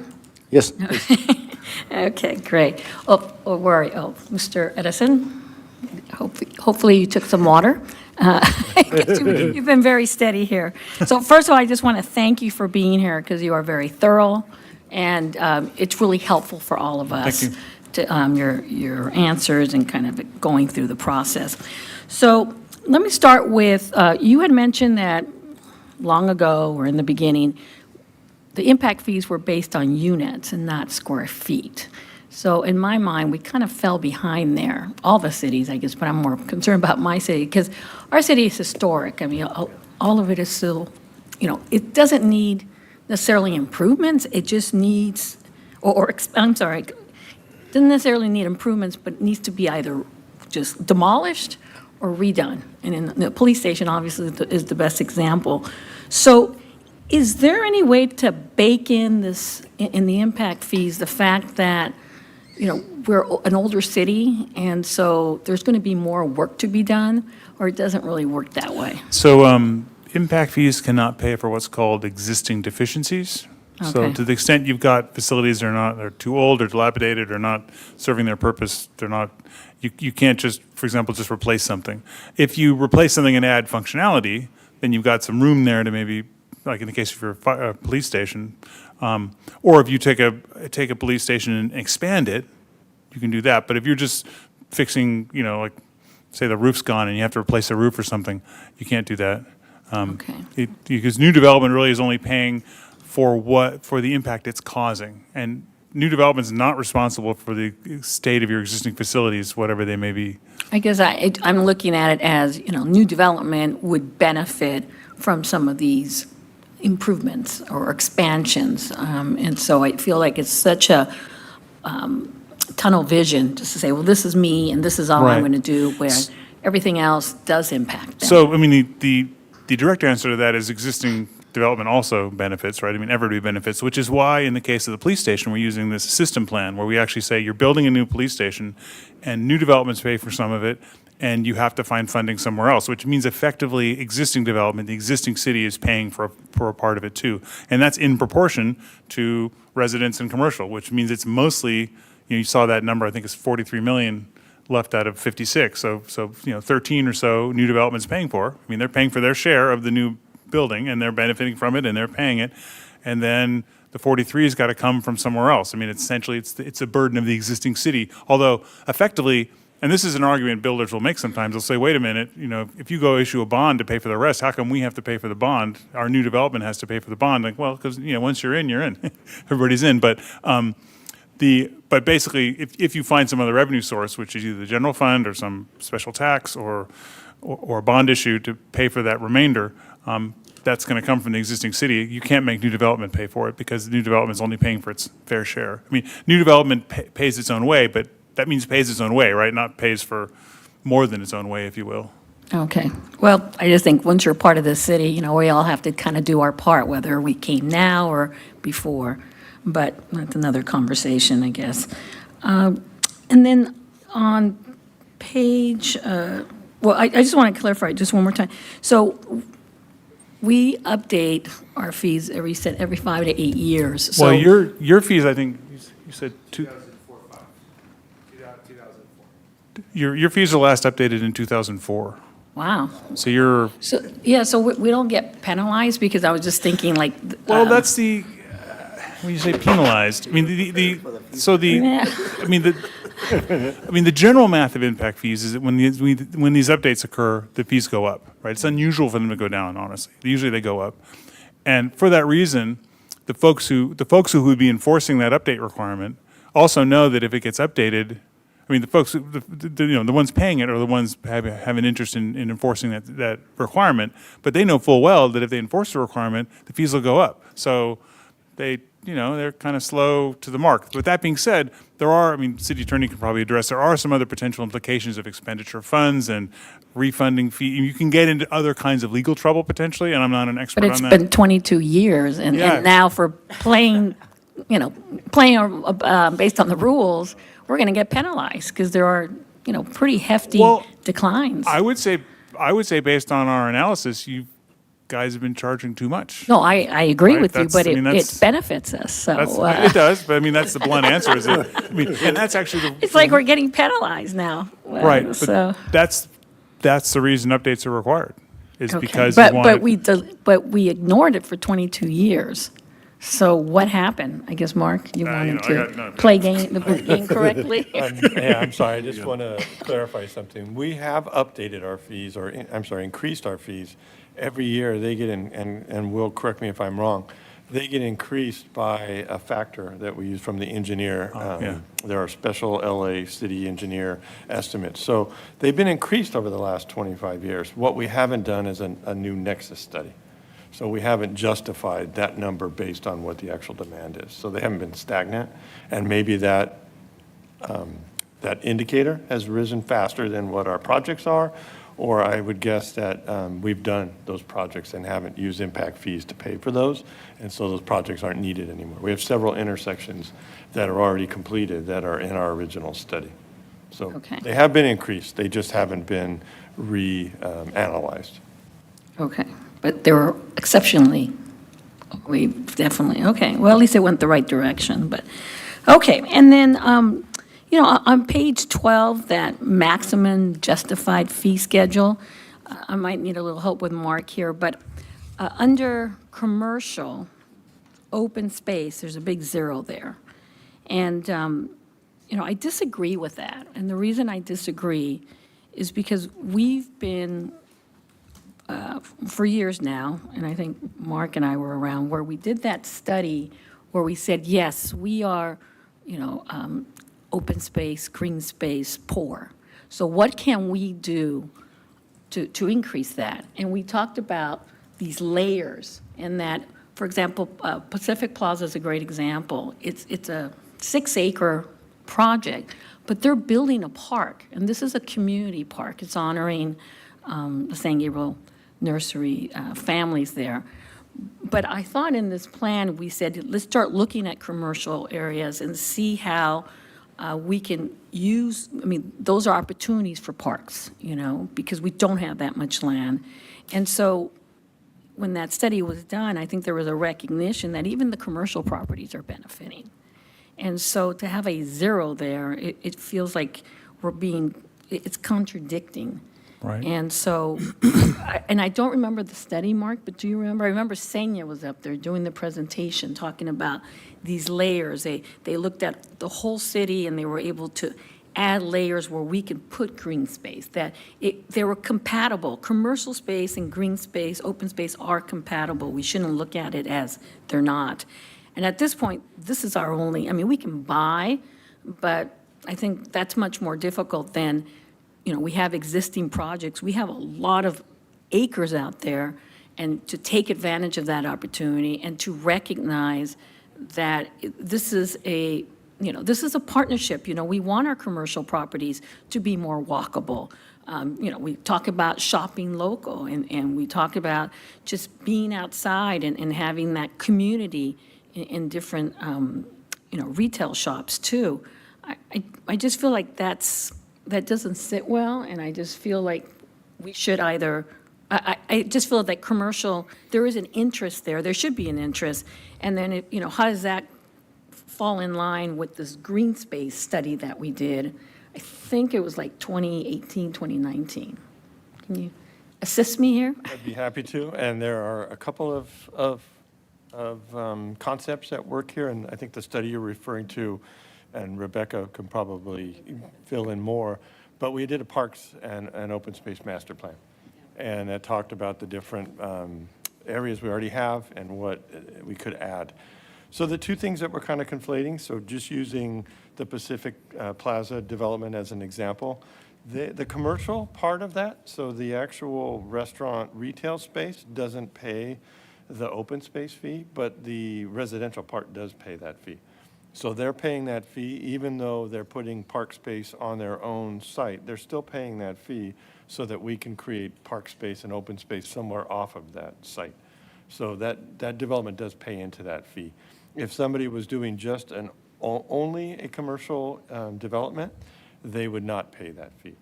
But we do require, as part of our development, we require open space. And I think you all hear that quite frequently from people who are doing development in the city.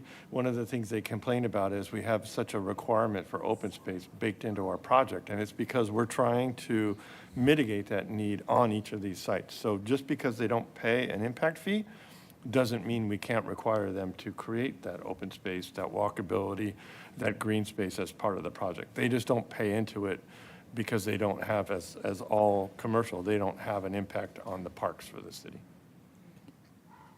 I mean, I can tell you broadly, the idea is that commercial development does not create the need for parks. It's sort of intuitive that residential does, because people who live in a community use the parks all the time. It's not true that people, like say retail employees, may use the park for lunch or something. This has come up in many other places. Usually our solution, if you really want to consider charging commercial, is either an intercept survey, which we've done, like Riverside County did that, where they actually interviewed people using they're more worried about their trail system because they thought their trail system was being used for commuting. And we said, well, then do an intercept survey, send some employees out and interview people and ask them, where you go and where you're coming from. And some of it was commuters. And so we did charge a portion of that too, because obviously the commuters are using it, okay, then we have a relationship.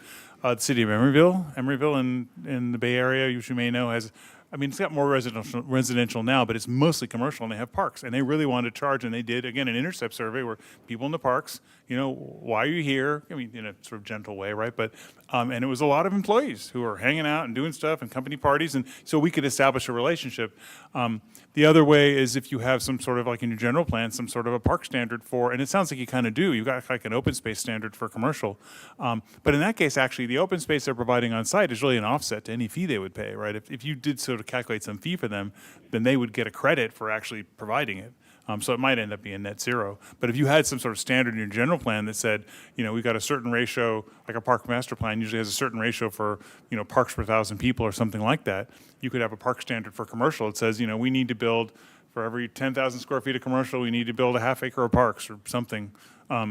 That's something we could work with as a standard, but we have to have some document like that. In the absence of those sorts of things, we think what's most legally defensible, and that's really, our number one job is that we put together a fee program that's legally defensible. Because we can't promise you won't get sued. That's not, anybody with a pulse and a check can file a lawsuit. That doesn't mean anything, You know right? that, yeah. Right? It doesn't, right? That's meaningless if someone to file it. But our job is to make it as legally defensible as possible. And to us, the most defensible position is a commercial development does not, I mean, is it desirable? Is it lovely? Is it nice to have it? Does it look good to have the parks nearby? Absolutely. But if a bunch of commercial development comes along, do you need more parks? Like you do when residential development comes? And we think the answer is typically no. But unless you've got policies that say otherwise, like I said, in a general plan or some kind of thing that says, no, we have a ratio, this is our plan, and it's been adopted, and there's been a public hearing and an EIR, all the rest of it, that we can work with. But in the absence of something like that, we take the most conservative approach. Because I'm thinking of the commercial properties that will have some kind of open space. I'm not sure, I think they're open to the public unless there's, the park is related directly to the residential, then they close it. But I feel like this might be an opportunity to try to find more open spaces. Councilmember God, we're doing the same thing, Ding. Vice Mayor Ding. The twins. That's right. Vice Mayor Ding mentioned, and I believe you did too, Councilmember Herrera. I mean, we all want more parks, and, buying property, I just don't think it's as feasible because no one's selling, and if they're selling, the cost is, I think, exorbitant. So I don't know if there's a way to bring this into the fold, an opportunity to bring it into the fold. I'm just asking that question because when we did that study, it was very hopeful, and we thought, we can do this. And then all of a sudden, I read the study here, and I was shocked to see some of the parks that were listed. I never even thought about it as a park. Like, for example, the Grapevine Arbor, never thought of that as a park, and that was listed. We don't discriminate against parks. All parks are parks. Yeah, but that's a facility, and you're listing it as a park. You listed. Well, it could also be recreational. The Roosevelt tennis courts, I think, were listed. Can't even find the page. There are some things there that I think was kind of a stretch as a park. Is it 34? Thank you. And so, let's see, I got to read them because I thought they were kind of interesting. We all know, okay, well, I'll just list them. Grapevine Arbor Park, Marshall Community Park, Plaza Park, Roosevelt Park, Smith Park, Vincent Lugo, Roosevelt Tennis Courts, and the Washington Tennis Courts are all considered parkland inventory. So, for example, the Plaza, Pacific Plaza, that park area, is that going to be considered here? No, because that's owned by them. Okay. So, anyway, that would be my only comment here is if there's a possibility of baking that in here. Having a fee to give us for- an opportunity. I'm looking at commercial specifically, if there's a way to justify, 'cause I truly believe it does benefit, when people come, we're back to walkability, we're back to, shopping local, giving people who visit other options to enjoy. I mean, people who come to Park Plaza, they're not just residents. They're people who are Yeah. coming, that are visiting our church, they're visiting Blossom Market. I mean, I think there is a connection, and if we can, I think we should. This is the opportunity, and I want to come back 22 years, I won't be here 22 years later, but come back 22 years later. Hopefully it'll be 8 years. Yeah, 8 years. with the same situation, because, it's just, once that land is developed, it makes it really difficult. So I understand the residential part, but I believe commercial should do their share too. I believe Yeah. it supports them, The so. benefit is only one prong of the analysis required to justify the fee, unfortunately. You also have to have that, as I mentioned, that you're creating the Well, be need. creative, find a way. That's not my job, being creative.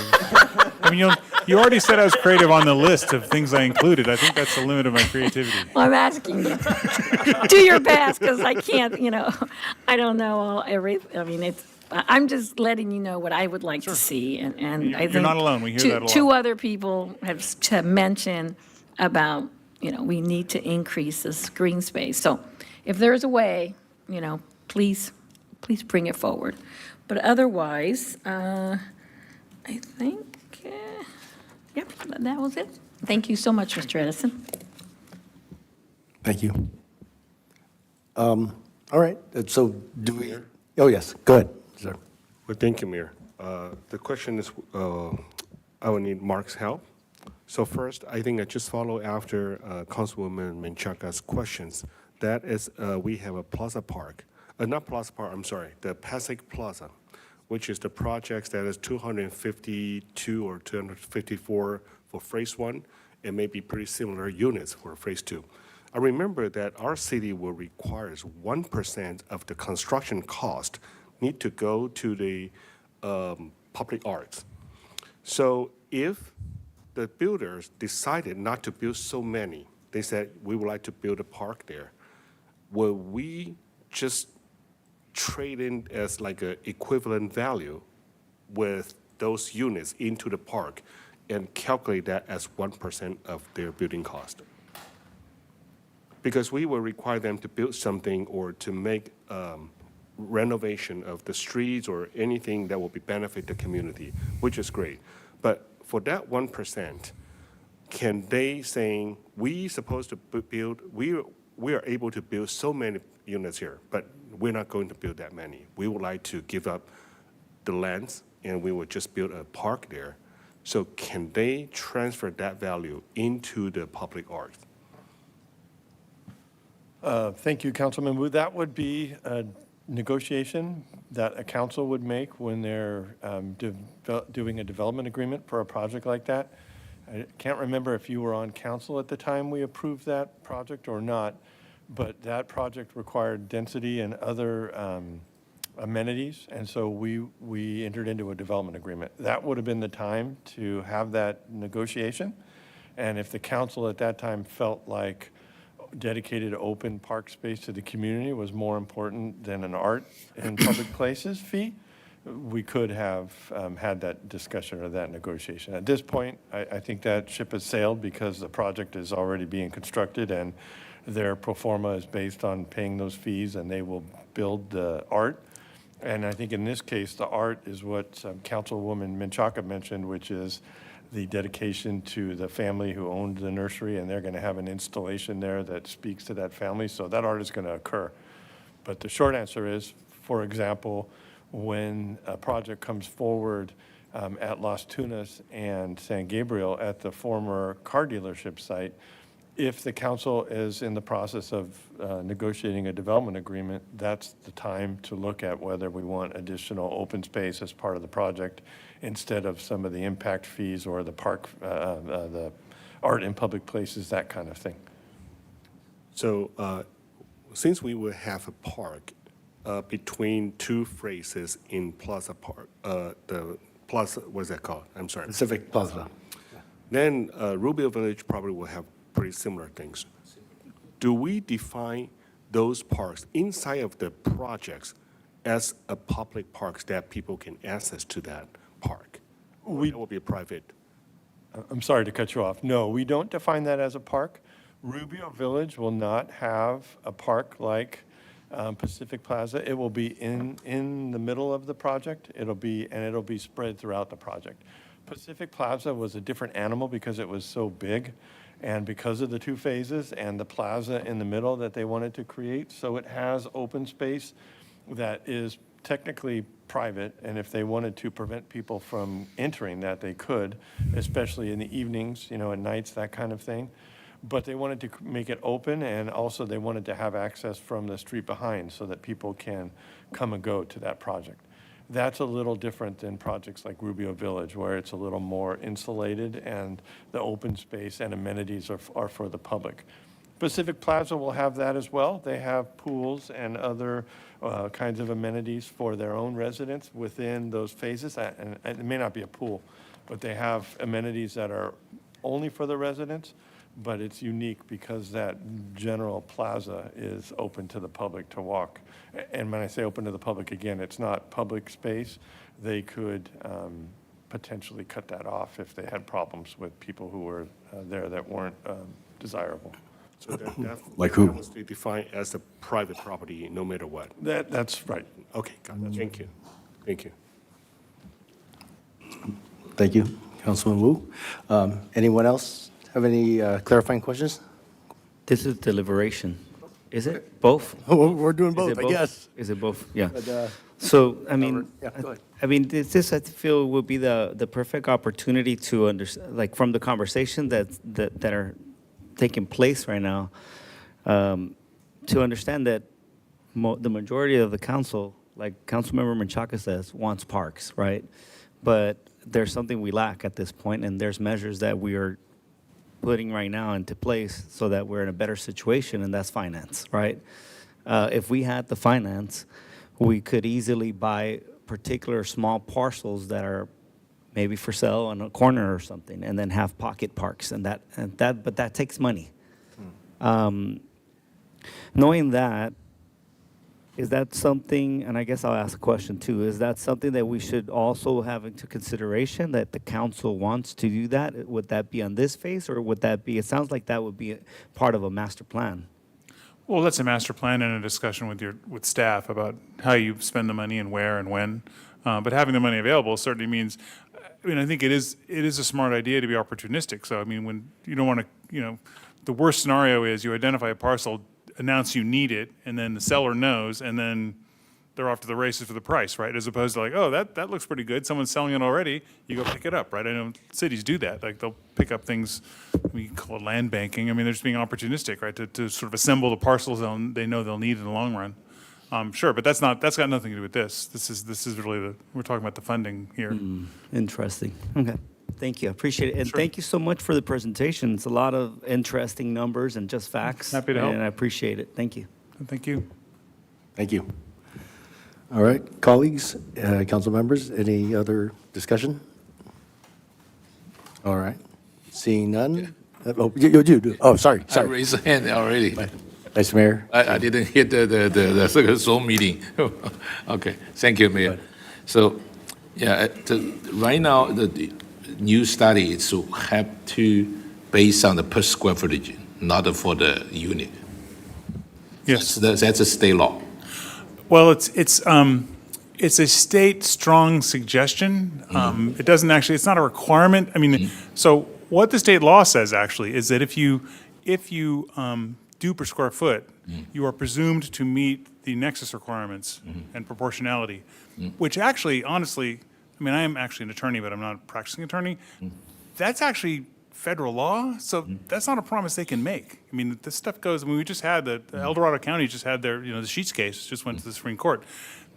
Nexus and proportionality is a Supreme Court federal law constitution thing for sort of the state to promise you meet it.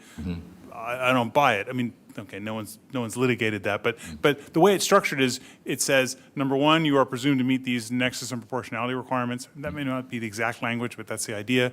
The second is if you decide to do some other way, and the options generally are either per unit, like we've done before, or like you've done before, and everybody did before since the 80s when the Mitigation Fee Act was first passed, or per bedroom. Which in our professional opinion actually could even be better, because bedrooms are more relevant for the number of people living in a house than the square footage. But anyway, if you do it some other way, then the council has to make a finding that the way that they're doing it is better than per square foot. And that's essentially a recitation. I mean, it's up to the city attorney and staff to decide how to do that exactly, but that's the standard. And I can tell you, when AB 602 first passed, we had maybe half doing per square foot, and maybe a third or a little more doing per bedroom, and a few sticking with per unit. The problem with per bedroom administratively is defining a bedroom. Okay. Right, everybody starts weaseling, right? Then somebody comes to permit counter, like, that's not a bedroom, it's a rumpus room, and it's got a closet, the closet's for rumpus storage, whatever, right? I mean, the staff, the experience of staff with those kinds is they get back to us and they say, it's a pain in the butt, it's just a bunch of arguments at the counter, we're gonna do per square foot, because square foot's on the plan, right? There's no arguing with it. Now, you do get into, is it habitable or non-habitable? The answer is habitable, but it's a lot less ambiguous. So, I mean, now pretty much everybody's just doing per square foot. It's simpler. But that being said, you don't have to. I mean, in fact, a couple of communities have stuck with per unit because they wanted it, and they made the finding that per unit's better. And honestly, in my professional opinion, per unit's no worse than per square foot, because I think square footage is almost irrelevant for residential. I mean, it's not. Big houses have tiny families, tiny houses have big families. Over time, that all changes. Yeah. I'm not sure, and it's an economic function, right? I mean, wealthy small families have big houses. Poor, huge families have tiny houses, right? It's about economics. So I don't see the advantage, but that was a political decision, right? I mean, in fact, it was BIA supported AB 602 that passed this. I mean, it was a lot of things, but one of the things they did was to push per square foot, which the affordable housing advocates said would lessen the pressure on, or create an incentive for smaller units, right? Because if you build a smaller unit, you pay less fees, and or maybe the way to think about it is not that, but rather that it no longer incentivizes big houses, because it used to be no matter how big it is, you pay the same fee, so make it as big as you can. And now, like, no, the bigger it is, the more you pay. I think that was the idea. Okay. So why asking the per square footage and also effective, like Councilmember Herrera talking about it's a the impact for the like retail and commercial and industry, they reduce a lot. Currently, we charge, it looks like more after, based on the per square footages, they will be save a lot of money for the developer, right? Well, save is one way to characterize it. Another way is not get overcharged, right? Yeah. I mean, it depends on your point of view, to be honest. Yeah. Because I mean, circling back, this Nexus study this is not a policy document. This is our best estimate based on legal requirements and your capital facilities and your demographics of the most you can charge legally. You know, under a process which you are under law required. I mean, no one's enforcing it, but required to do every 8 years. So that's really my answer, right? I mean, to say overcharge, undercharge, saving money. I mean, that's not really honestly how I think about this. I mean, this is the right number. Well, that's your study one, but we are policymakers, so we should be find a way to what we do, right? So if after your study we still can continue to the current one, or have to use the per square footage?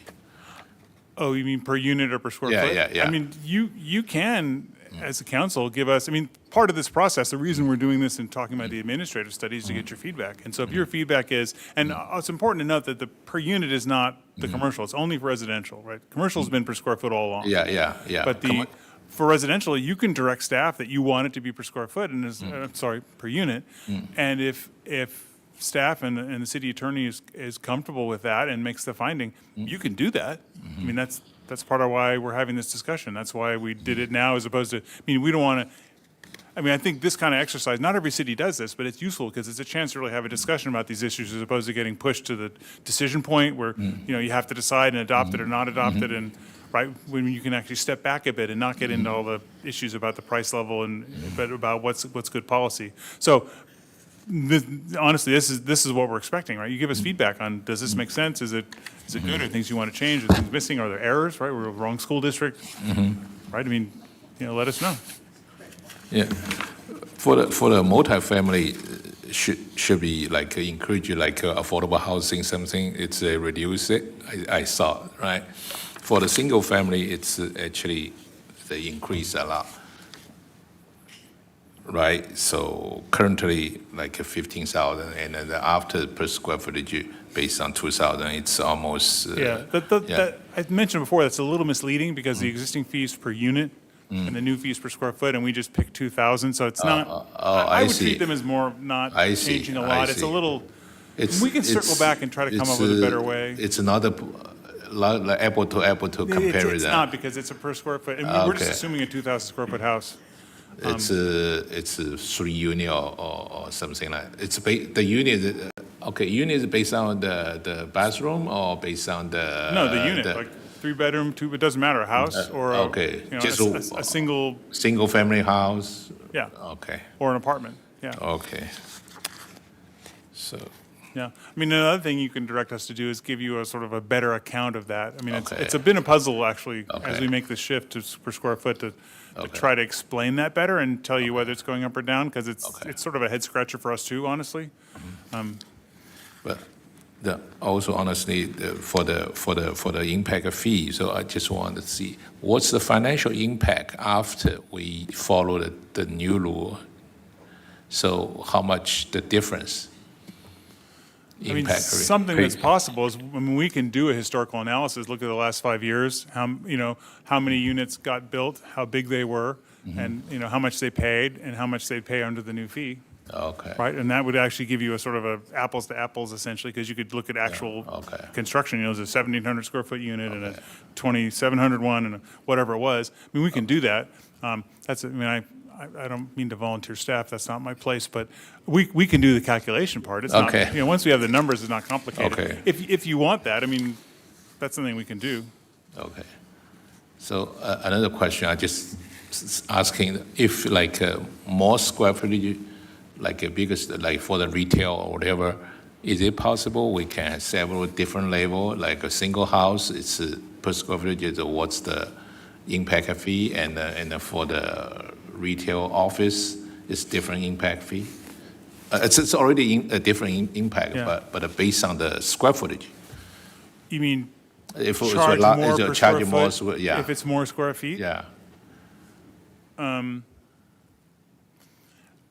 I've never done that with commercial. We've done that kind of with residential, although it kind of works the opposite way because bigger houses tend to have lower occupancy density. So on a per Okay. square foot basis, bigger houses pay less. Okay. We've done it before where we had per unit fees, but we had bands. That's my next question, if like a high value home. So, but I just, right now, just talking about the impact for the retail and the I mean, commercial. we already effectively do that in a way in that, retail development typically is going to be smaller than industrial development. I mean, industrial are bigger projects, but they have different impacts, right? They've got lower, many of the impacts, like fire and police and other ones, are based on employee density, and industrial projects have lower employee density than, say, retail does, and they pay a lower fee. They're also larger, so that's kind of built in, but a big retail versus a small retail, I mean, in my experience, actually, a big retail, cities want to charge them more, right? When a Costco comes along, you want to get every nickel out of them you can, while the mom and pop one, you guys want to just like shepherd them in and help them get along, right? I mean, that's my experience. But anyway, methodologically, we have no way to distinguish that, because using the data we have, it's based on averages. We don't have any way to distinguish. Now, you can carve out a category. I mean, for example, a common scenario in many communities is last mile distribution, which is not like regular distribution, because it's Amazon or some other delivery service that's got a little building and a big parking lot and a ton of traffic, because there's trucks going, all switching packages and going out, and we have a special category with much higher trip rates. But to do that, we carve out a separate category. This community in Riverside County had a problem with those same distribution centers, or last mile distribution had vehicle storage. So there actually wasn't a building, it's just a big lot that they bought, and then they stored vehicles there, and all the vehicles left every day, and all the vehicles went in, and they trying to figure out the impact fee for that. I mean, so we, to the extent there's identified uses, we can work with you on those, but I don't know of a way to distinguish between sort of larger and smaller retail in this context. Now, certainly there's development agreements, right? I mean, then you can negotiate all kinds of things, but the point of an impact fee program is to create a single fee that's publicly adopted, that everybody knows, it's you know what you're getting into, everybody gets treated the same, right? Which in part is meant to sort of help with legal scrutiny, right? Because there's no sort of extraction, right? I mean, it applies to everybody. It's not like saying, oh, that's a lovely project, it'd be terrible if something happened to it, right? That's a scenario that some cities have done in the past. Okay. I won't say any more than that. Okay. All right, understand. Okay, thank you. Sure. Thank you, Samir. And, okay, thank you, Vice Mayor Ding. Any further discussion? All right, seeing none, then thank you, Mr. Edison. And I guess we're just going to receive and file, yes? Okay, thank you. Next item, please. Consideration of resolutions relating to San Gabriel's general municipal election to be held on November 3rd, 2026, and I will make the presentation for you. So, Mr. Mayor and City Council, in accordance with Section 1301 of the California Elections Code, San Gabriel's next general municipal election is scheduled for November 3rd, 2026. In order for the election to take place, it's necessary for the City Council to adopt several resolutions by a 2/3 vote. Calling the general municipal election for the election of 3 council members, city clerk, and city treasurer. requesting Los Angeles County to consolidate the election with the statewide general election, and adopting regulations for candidate statements. The fiscal year 26-27 general fund budget includes $137,065 for county election services. The final cost will depend on several factors, including the number of city offices and measures appearing on the San Gabriel ballot, the number of candidates that actually run, and along with the county's ability to share allocated election costs among other jurisdictions. So staff recommends adopting the following. Resolution number 26-27, calling for the holding of a general municipal election on Tuesday, November 3rd, 2026. Resolution number 26-28, requesting the Board of Supervisors of the County of Los Angeles to consolidate, administer, manage, and oversee the election. And resolution number 26-29, adopting regulations for candidate statements. And that concludes my report. Thank you, Chief City Clerk. Does any council member have factual questions for the staff to clarify the report? Seeing none, all right. Chief City Clerk, do we have any public comment on this item? We have no speaker cards. Is there anyone wishing to speak remotely? If you are joining us via the Zoom application and wish to speak, please use the raise hand feature located at the bottom of your screen. No public comment, Mayor. Okay, thank you. Now it's time for council discussion. Would anyone like to start a discussion on this issue? I was just going to move for staff recommendation 1, 2, 3. Second. Okay, motion has been made by Councilwoman Menchaca and seconded by Councilman Jorge Herrera Avila. All right, let's go to the vote, please. Motion passes by a vote of 5-0. Okay, thank you. Now, the next item is the city manager's report, please. Thank you, Mr. Mayor. The only thing more exciting than Nexus development impact fees is trash fees. So I want to remind the council and the community, we'll be talking Athens trash fees tomorrow. All kidding aside, we'll be having the town hall to discuss the Prop 218 hearing. That'll be tomorrow night between 6 and 8 p.m. at the Adult Recreation Center, the Padillo Room. So please come on out if you have any questions. Thank you very much. Okay.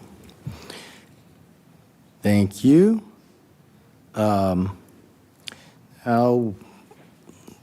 we will move to council comments and conference meeting reports. Who would like to begin? Well, I guess I'll begin. Thank you, Mayor. Thank you. A reminder that tomorrow, no, that's not, I'm sorry, let me go through my schedule here for the parks.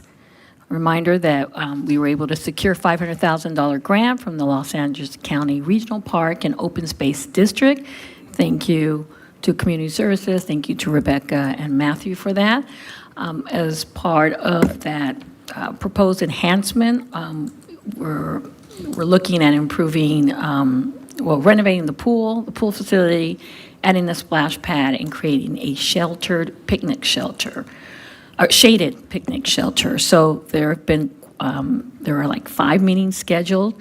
I believe 2 have already taken place. The next one is this Saturday, July 11th, from 4:30 to 5:30 at the San Gabriel Public Library. I encourage everyone to go. There will be 2 more, but don't wait till the last minute. And you can go to multiple meetings, but these meetings are for the public to share their ideas and their priorities, how we can make Smith Park better. Then we have the Youth Leadership Program that the application, the deadline is coming up. That's being hosted by the San Gabriel Police Department, and it's for students in grades 6 to 12 so they can build their leadership skills, explore career development, and make a positive impact in their community. Those applications are on Friday, July 10th.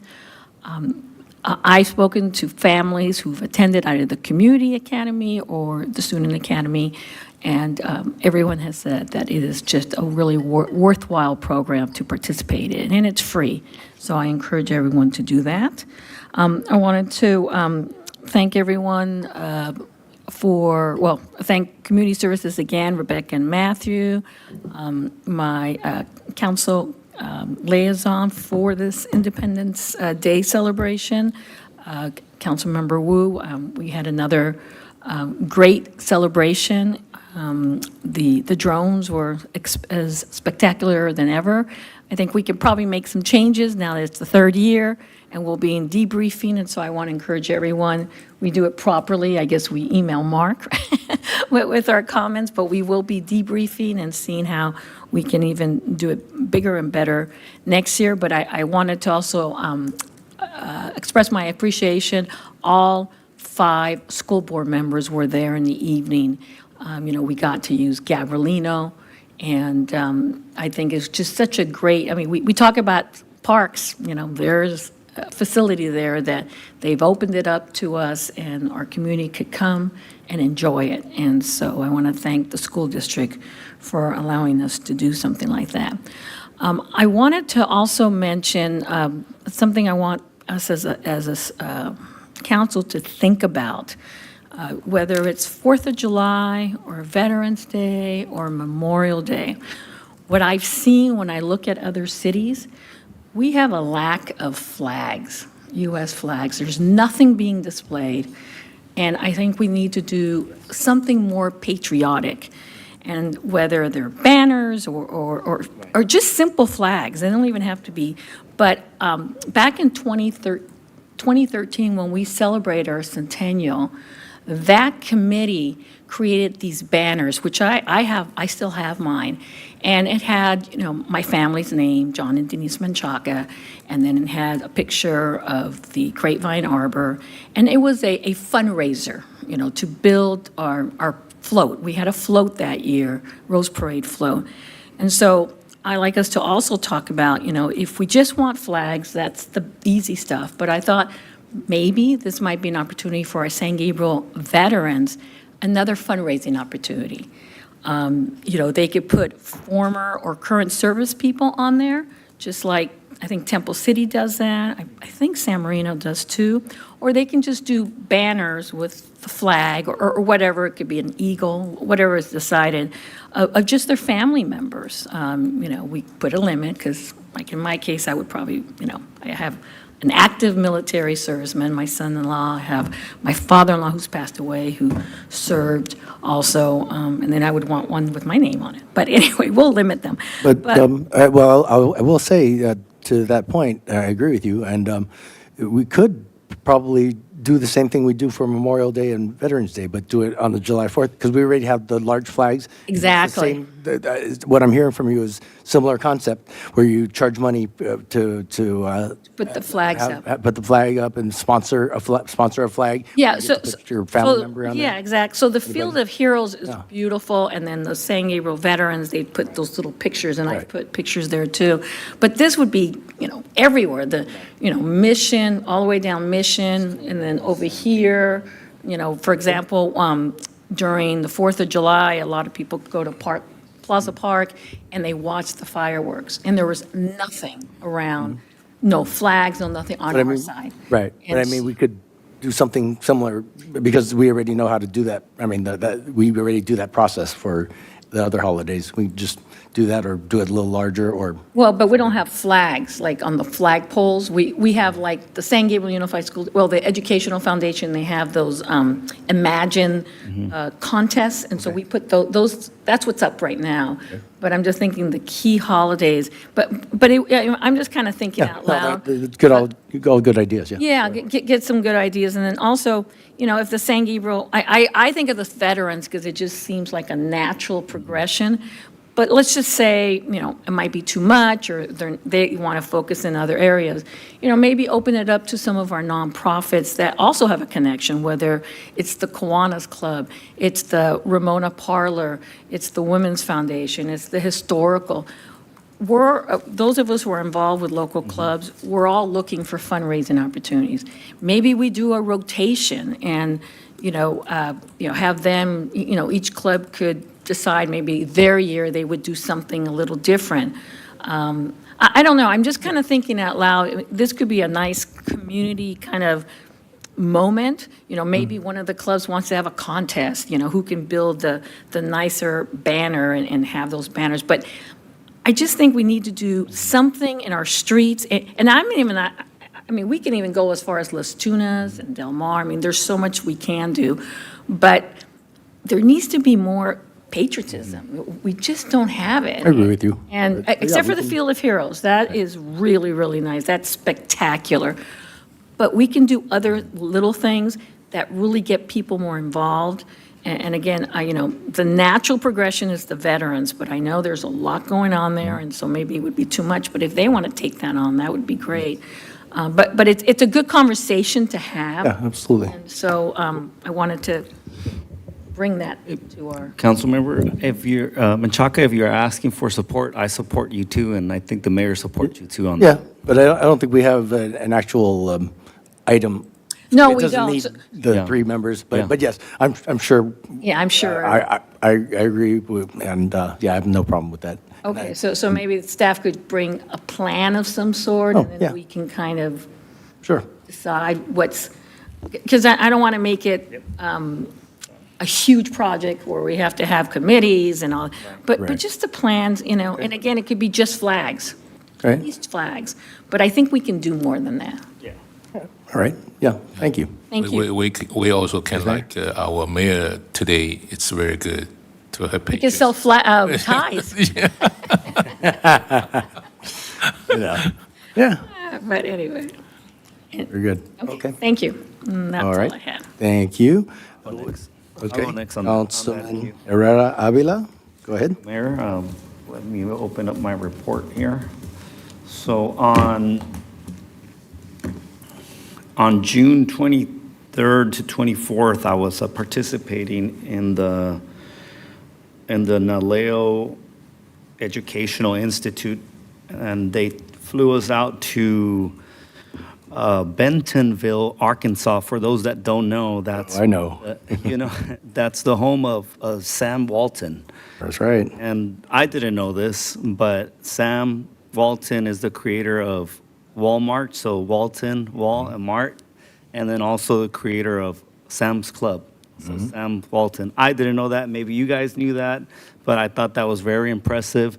They have a whole facility there where the whole institute was talking about emergency preparedness and how to be resilient during these crazy fires that we were seeing in Boyle Heights. And my heart goes out to all the people that were impacted.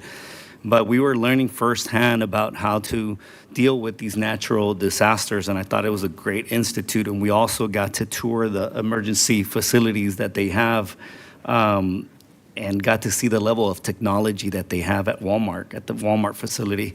And we also got a great opportunity to hear the Kentucky governor. He came and he spoke to us, and the Versh here, I think I'm butchering that name, but he also talked about his firsthand experience on dealing with natural disasters. I don't think anybody is ready. I know Councilmember Menchaca, you had to deal with something that was COVID, right? In COVID time, you were the COVID mayor, and you had to deal with that, and nobody really prepares you for that when that hits, and basically all the pressure's on you.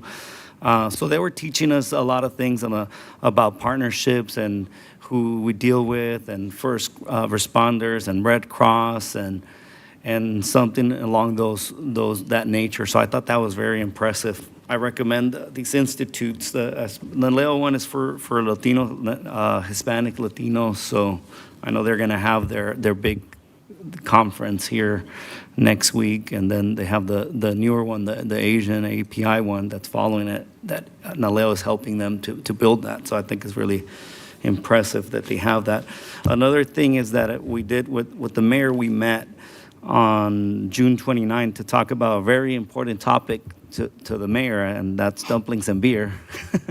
And I just wanted to report back to the council, my colleagues here, briefly of what we talked about. So they're very excited. The whole team is very excited. The people that we contracted with seem to be very, very they know what they're doing, and they're working, like, I believe they said they were working some FIFA stuff or World Cup I think stuff, so. right? Yeah, they're involved in many projects. Yeah, so they're excited about our project, share the vision of what we want, and we shared the information that the council wanted for them to hear. And we made sure to let them know that we want to expand, to go ahead and utilize the space that we have. You know, that is their playground. We wanted more activities in the beer section. Last time it felt like there was just that street. People were making their own games. I don't know if you guys saw it. They were doing the games with little cups. So we did mention having actual games there, more games there in that street area, and having props there as well to make it look more like a theme, not just a back street where, yeah, kind of shady, no lighting. You know, we talked about that. And then we also talked about, and it sounds like they have a big beer company. I don't know if Mayor remembers who they have as a sponsor potentially. They mentioned, I believe, Tsingtao, the Chinese beer company, as a major sponsor. Even though we would have most of our beer participants would be microbreweries and smaller companies, but I think they mentioned something about having a relationship with a large Asian beer company like Tsingtao, that they can, at least have them partner with us so that they can do their marketing and also be a sponsor. Yeah, and then they also mentioned if we have any connections or any kind of other companies that we want to make sure they reach out to make sure to reach out to them, or like for the council at least to reach out to Mark. I know Mark can connect the rest of the council with the team. I don't know how Mark wants to do that, but they did mention that they could reach out if we have connections. I know many of us do. Like Coca-Cola, I know many of us know people there, right? All these, we don't have nothing to lose by asking, right? I know Telemundo is always here. I don't know if Councilmember Menchaca is the one that has that relationship, but they're always here. They're always supporting. And then they had other companies in mind. We also presented I know Channel 5, they do like a tasting, and then you have you set up we could set up like a dumpling preparation kind of table with some of our vendors, and then ask the news, like Channel 5, if they can come out like 2 days before or something like that, and they like that idea. So we could do something like that. I know they do that on some of these stations. They go on site and check that out. And then lastly, and then also we wanted to make sure that we included all the surrounding businesses. We didn't want to isolate them or block them. We wanted to make sure that the surrounding businesses or the businesses in the footprint are included. So we did mention that. We also mentioned that to try to include Blossom Market. I know we're going to be in some kind of communications with them right now. We hope that they can partner up this time. And then we also talked about, lastly, we talked about the new KTV or the karaoke place, if we could set up a stage and then having an open mic, if we can partner up with them. So Divine Plus. Divine Plus. Divide and Plus. Divide and Plus. Okay. Divine. Divine and Plus. Okay. Yeah, so we It's did our new talk- karaoke place. So we did talk about that as well. Right. So that's on the work. So a brief report, just to want to report back. 4th of July, I agree, spectacular. For whatever reason, it did feel less crowded than last time. I feel like there were also less vendors. I noticed less vendors. Last time we had vendors on what is that, San Gabriel? And I did notice, I felt like there was less people. I don't know if it was because of the FIFA World Cup or because of the long weekend, but the drone show was good. I mean, it's always too short for me, but it doesn't really replace the fireworks. But again, we didn't have fireworks to begin with, right? And I want to just give kudos to Councilmember Wu, because from what Congresswoman Judy Chu, she gave you credit for you being the one that presented that. So kudos on that. I mean, we're one of the first. I want to take credit for us being the first city That's on right. doing that 3 years ago. That's right. And then everybody following the lead. So, I mean, that's big. But it doesn't really replace the fireworks, and it doesn't replace that sense that Councilmember Menchaca was talking about, that sense of community. When you go in through San Gabriel, I didn't feel like that that wow, like this is the 250th, you know, there are flags everywhere. And then I did hear from some of our constituents about that we didn't really have flags until the end. And then they were not all over the place. And yeah, we have these banner opportunities where I see other cities that are working with their school district. Here are our honor roll, or here are the kids that are going to USC, or here are the kids that are going to cover your ears, please, UCLA. But we have that opportunity, right? And then I felt like before we had, and I want to see if we can, and I can get some kind of support on this, because I do agree where you're going with this, that we need that more sense of that small, we're a small town, but it didn't feel like that this time around. Not that event was great, but we used to have, and I don't know for how many years, we used to have that parade, and I saw a lot of people having their parades, and I'm like, man, I remember being in that parade and walking on that parade. But nobody was showing up.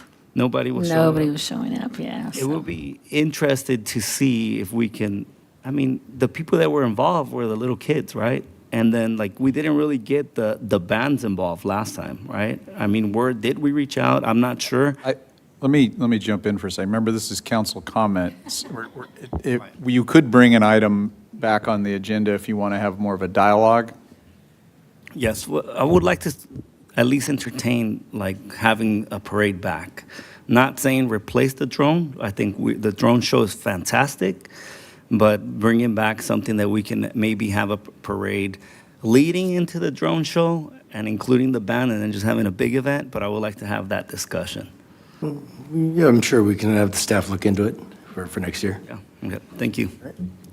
I wanted to kind of piggyback on one thing, on the fan zone that somebody mentioned, a fan zone, the consultant that we hired to do dumplings and beer, they definitely seem, but I know our city didn't have anything for the World Cup, and it's not over yet, but I was just kind of, this could be an opportunity, since you're working with them, because I kind of looked at the World Cup as kind of helping us jumpstart us for the Olympics. And I know there are some issues with fan zones, safety issues, and public safety issues, but it would have been nice if we would have had something. It's probably too late now anyway, but maybe not. You know, like an Ogopogo could have something, but you would need that big screen. But as a city, I feel like we're one of the few cities, or maybe the only city, that hasn't had a fan zone for the World Cup. No one's complained. I haven't had constituents saying, oh, we want one, because they're going to other places. But I just think it could have been a good opportunity for us as we're kind of gearing up for the Olympics. And now that we have these consultants that you two talk about, they have so many connections, you know, they might be really good also for, you know, when we talk about our 4th of July, maybe they could have some ideas of how we can jumpstart it. So anyway, I'm not sure where this would land for staff purposes, but, you know, if we want fan zones, they're called, then we need to have some kind of planning. We need to, if we're not going to do it this time, I was trying to remember what's coming up. Is it before the Olympics? Is it the women's? I'm not sure. Yeah, there's something coming up after, before the Olympics, but I think we need to get involved somehow, get our community involved. Anyway, so there was just some thoughts. Okay, thank you. Who would like to go next? Councilman Wu? Sure, thank you. Thank you, Mayor. Today is July 7th, and actually today is the anniversary of Marco Polo Bridge incident, that 300,000 Chinese were killed by the Japanese soldiers. So I attended on July 5th, I attended the 89th anniversary commemoration of a Marco Polo Bridge incident that organized by the JCUAA, which is the Joint Chinese University Alumni Association in the city of Monterey Park. The ceremony brought together elected officials, veterans, and community leaders to remember the tragedy of Japanese invasions of China and honor those victims of Nanking massacre. During the event, I have the opportunity to invite the veterans in attendance to visit the City of St. Gabriel's Future Veterans Memorial Monument. I would like to thank my City Council colleagues in the St. Gabriel Veterans Memorial Coalition for their continuous efforts in making this meaningful project a reality. By remembering this history, we honor those who came before us and strengthen our commitments to build a better future. On July 19, I attended the Scholarship Award ceremony hosted by the Orange County Chinese American Chamber of Commerce Foundation. It was the Is that June? June June 19th? 19th. Yeah, got it. June 19th. Yeah, I'm paying attention. Thank Go you. ahead, sir. That's good. Actually, it was the third time that I attended this event, and each year I'm inspired by the generosity of our community business owners and members who invested in the next generation. Their scholarships, some reach up to $10,000 per year per person, that help relieve the financial burden on deserving students, allowing them to pursue American dreams and, in terms, giving back to our community. On June 23rd, I attended a committee meeting organized by the San Gabriel Valley Humane Society at San Gabriel Mission Playhouse, along with Mayor Chen. The meeting provided an open discussion and productive dialogues between the new management team and community members. Although the facility in City of San Gabriel is still under construction, I was encouraged by the new management understanding of the improvement needed to provide quality animal care, and I look forward to seeing their services fully implemented in our city. On 26th of June, I attended San Gabriel Valley Legislative Caucus receptions in West Covina, where I had an opportunity to connect with my fellow colleagues and also elected official community leaders.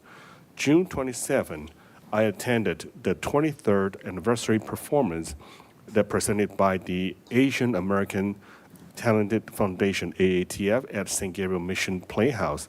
The outstanding performance deeply moved the audience and showcased the incredible talent of the performer. I'm proud that the city of San Gabriel is a home to such historic and beautiful venue. That evening, the artist transformed the Mission Playhouse into a world-class stage, and we were honored to host AATF for the memorable celebration. June 28th, I joined Mayor Denise Menchaca, not Mayor, I'm sorry, just get used to it, the Councilwoman, Denise Menchaca, in celebrating Father Eddie's 25th anniversary priesthood at the San Gabriel Mission. It was such a great privilege to recognize his years of faithful services, and we're so fortunate having him to his contributions to our community. On 29th, I was honored to serve as a panelist at the Community Forum alongside with an elected official from cities of Saratoga and Fremont in California, as well as the Inglewood Cliffs in New Jersey at the UCA, the United Chinese Association. This 3-day convention brought together more than 1,000 Chinese American community leaders from across the United States, and we discussed the issues affecting our community and strengthened the civic engagement. July 3rd, I attended an event honoring Asian American and Pacific Islander service members in the city of Monterey Park, recognizing their dedication, sacrifice, and contributions to our nation.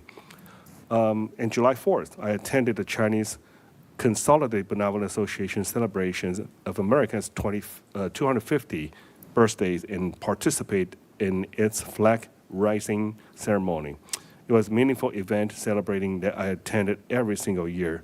That is showing their contribution of Chinese American to the United States. And lastly, I attended the fundraising gala hosted by Herod Christian Health Center. That I had an opportunity to congratulate Caroline Inc. on her outstanding leadership as a CEO and for many years dedicated service in CHC. While we are also welcoming the new CEO, Daniel Chu, in the City of San Gabriel Herod Christian Health Center, and who brings 25 years of social workers experience in Hong Kong. Herod Christian Health Center has been a valued partner in serving our community, and I sincerely appreciate its continued commitment to improving the health and well-being of our residents. So, Mayor, that concludes my report. Thank you, Councilman Wu. Councilman Ding, Vice Mayor Ding. Yeah, I echo the Councilmember Wu regarding today's day. It's a special day, the July 7th. It's Marco Polo Bridge incident day. That's talking about World War II, Japanese invasion to China. So, and then after then, the United States and the Chinese people working together, especially like Fly Tiger, to help the China to then we finally with both people win the World War II. So it's a good memory that this event held by the JCUA that I'm used to president. It's 2008. It's every year we do this kind of memorial. To the purpose, it's not remember the invasion or hate, but we purpose want the peace. It's not easy, but the freedom is not free. So we wanted to remember this incident and wish the whole world continue have the peaceful. Okay, no war. That's what we wanted. Okay, and then after like June 18, I have chance join our employee barbecue, and mayor and the council member Wu and me, we have the one team. We win the game. Yes, we did. And thanks Hardcore. the staff to No. It's not Skills. easy. Not easy. Not easy. Skills, I tell you. Like a walk up. And Like a walk up. Okay. Strategery, what George W. Bush calls strategery. Okay. Thanks to the staff, the help to. It's this every year I have chance to attend it. It's a real wonderful. Have the mix with all the different department employee. It's like mix together. Okay, I appreciate all the staff to participate to hold this event. And the June 20, I have joined my alumni. Every year host the beach volleyball contest and at Long Beach. So this couple of years I always try prepare the 2028 Olympic game. I also Olympic game should be hold the same facility and the Long Beach. Okay, so Were you playing beach volleyball? I didn't play, but I just go to Next encourage time. them. Next time. Yeah, encourage them. Make sure you play. That's this event start from my alumni association 2028, 2018. Let me. Okay, on the June 24, I have chance to attend the LA County General City selection to vote for the local council member who will be represented our neighborhood city. Yeah, it's a good chance to see all over the next our neighborhood council member. Yeah, Who is selected? I'm sorry, Vice Mayor. it's a city selection. So that's meaning like our maybe 37 different city in our district. Yeah, just I cannot remember who win it. Okay, too many because too many positions. Yeah, and okay. Oh. On the June 25th, I have joined the Dahua Gateway, the grand opening for the several small business with our mayor and the council member Menchaga. Okay, it's glad to see the Dahua Gateway. It's foremost called a focus product, right? And I hear about their occupancy will be almost more than 60%. So we wish the more business come back. It's important that hopefully they can make more tax revenue for us. Okay. And afternoon, I go to attend the SGB COG general meeting. They have a lot of update regarding our San Gabriel Valley. Okay. And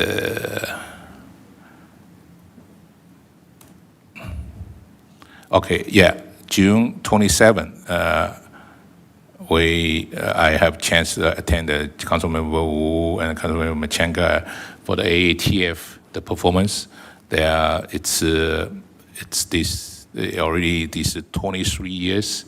I think this maybe they are 12 or every 2 years they have this really good performance. But I just go to the open ceremony, but I don't have a chance to. Usually, every time it's a closing ceremony too, but at that time, because I have my own performance too for another event. Okay.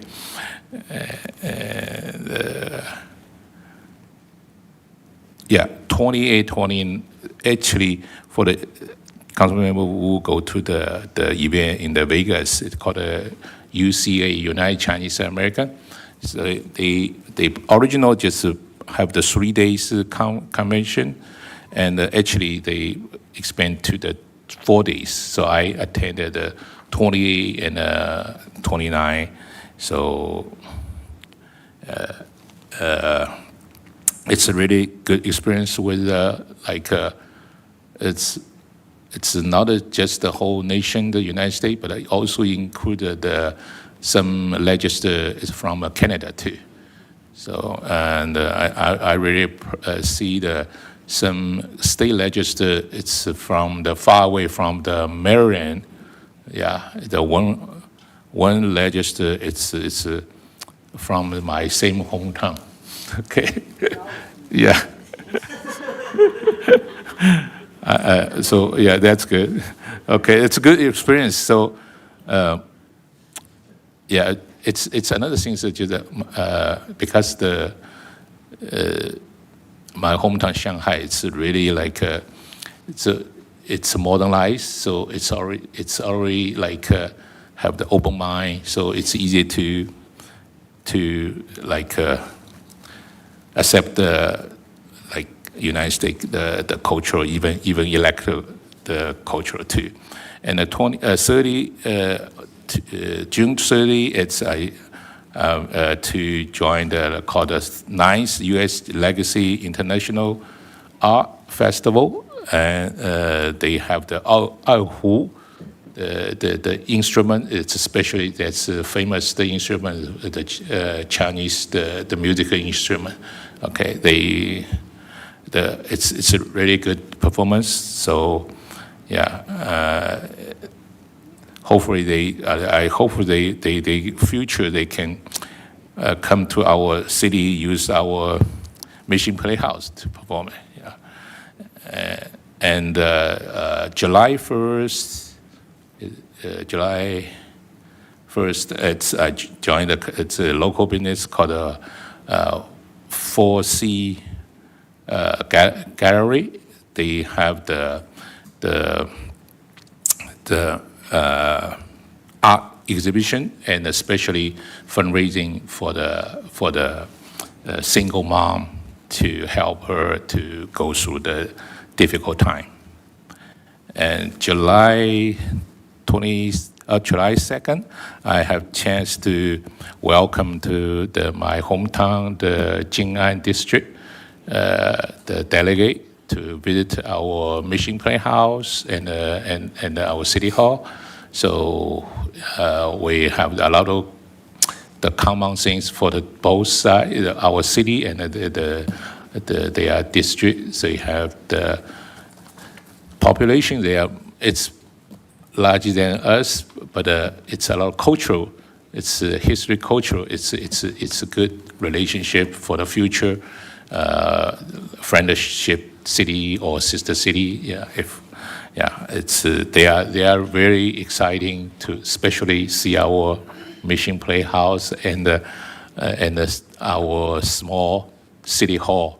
But it looks nice. It's a historical. But they told me their city hall is in the Shanghai is a small one too.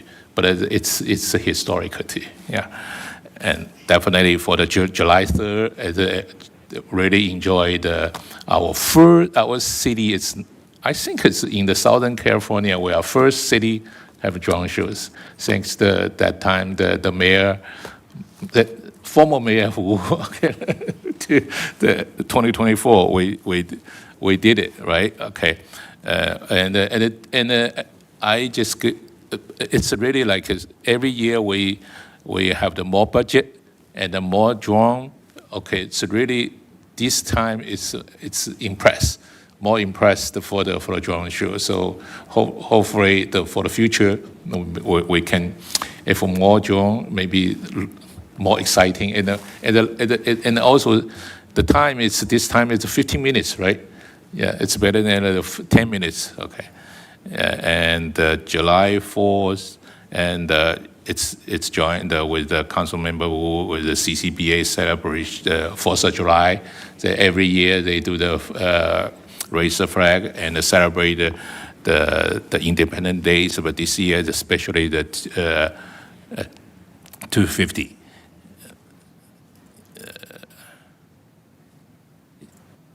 Okay, yeah, July 5th.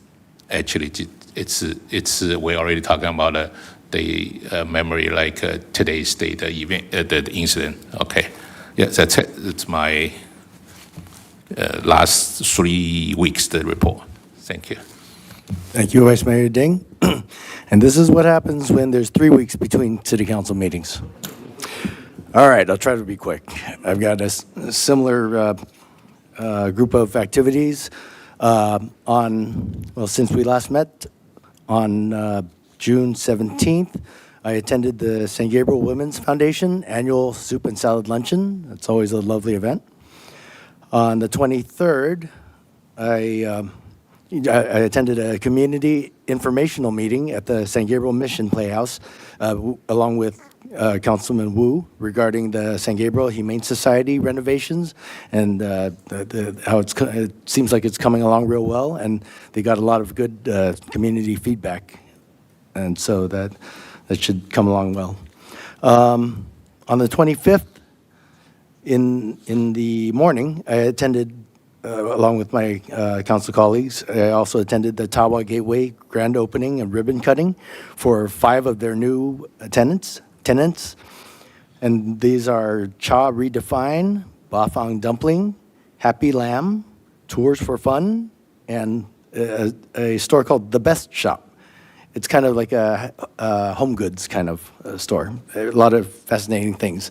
Never could imagine there are so many versions of a rice cooker. But they're very fancy, a lot of lights and buttons.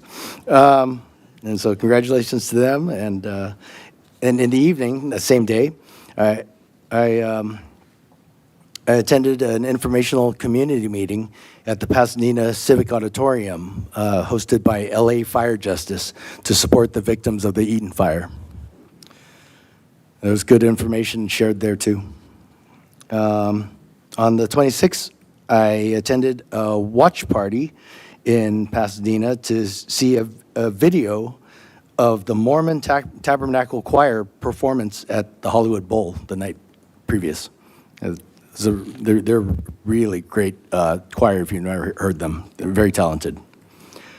On the 3rd, July 3rd, along with my colleagues, I attended the San Gabriel Independence Day drone show, of course, and I hope you all came out, and it was a great show.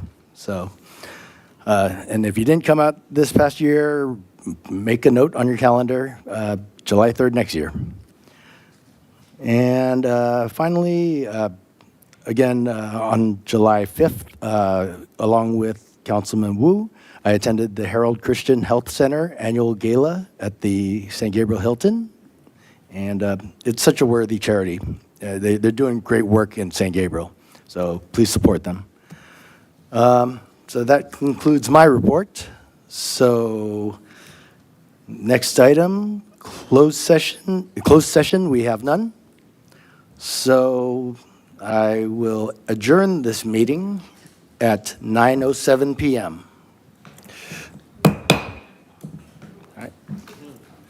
All right. Thank you, everyone, for coming out.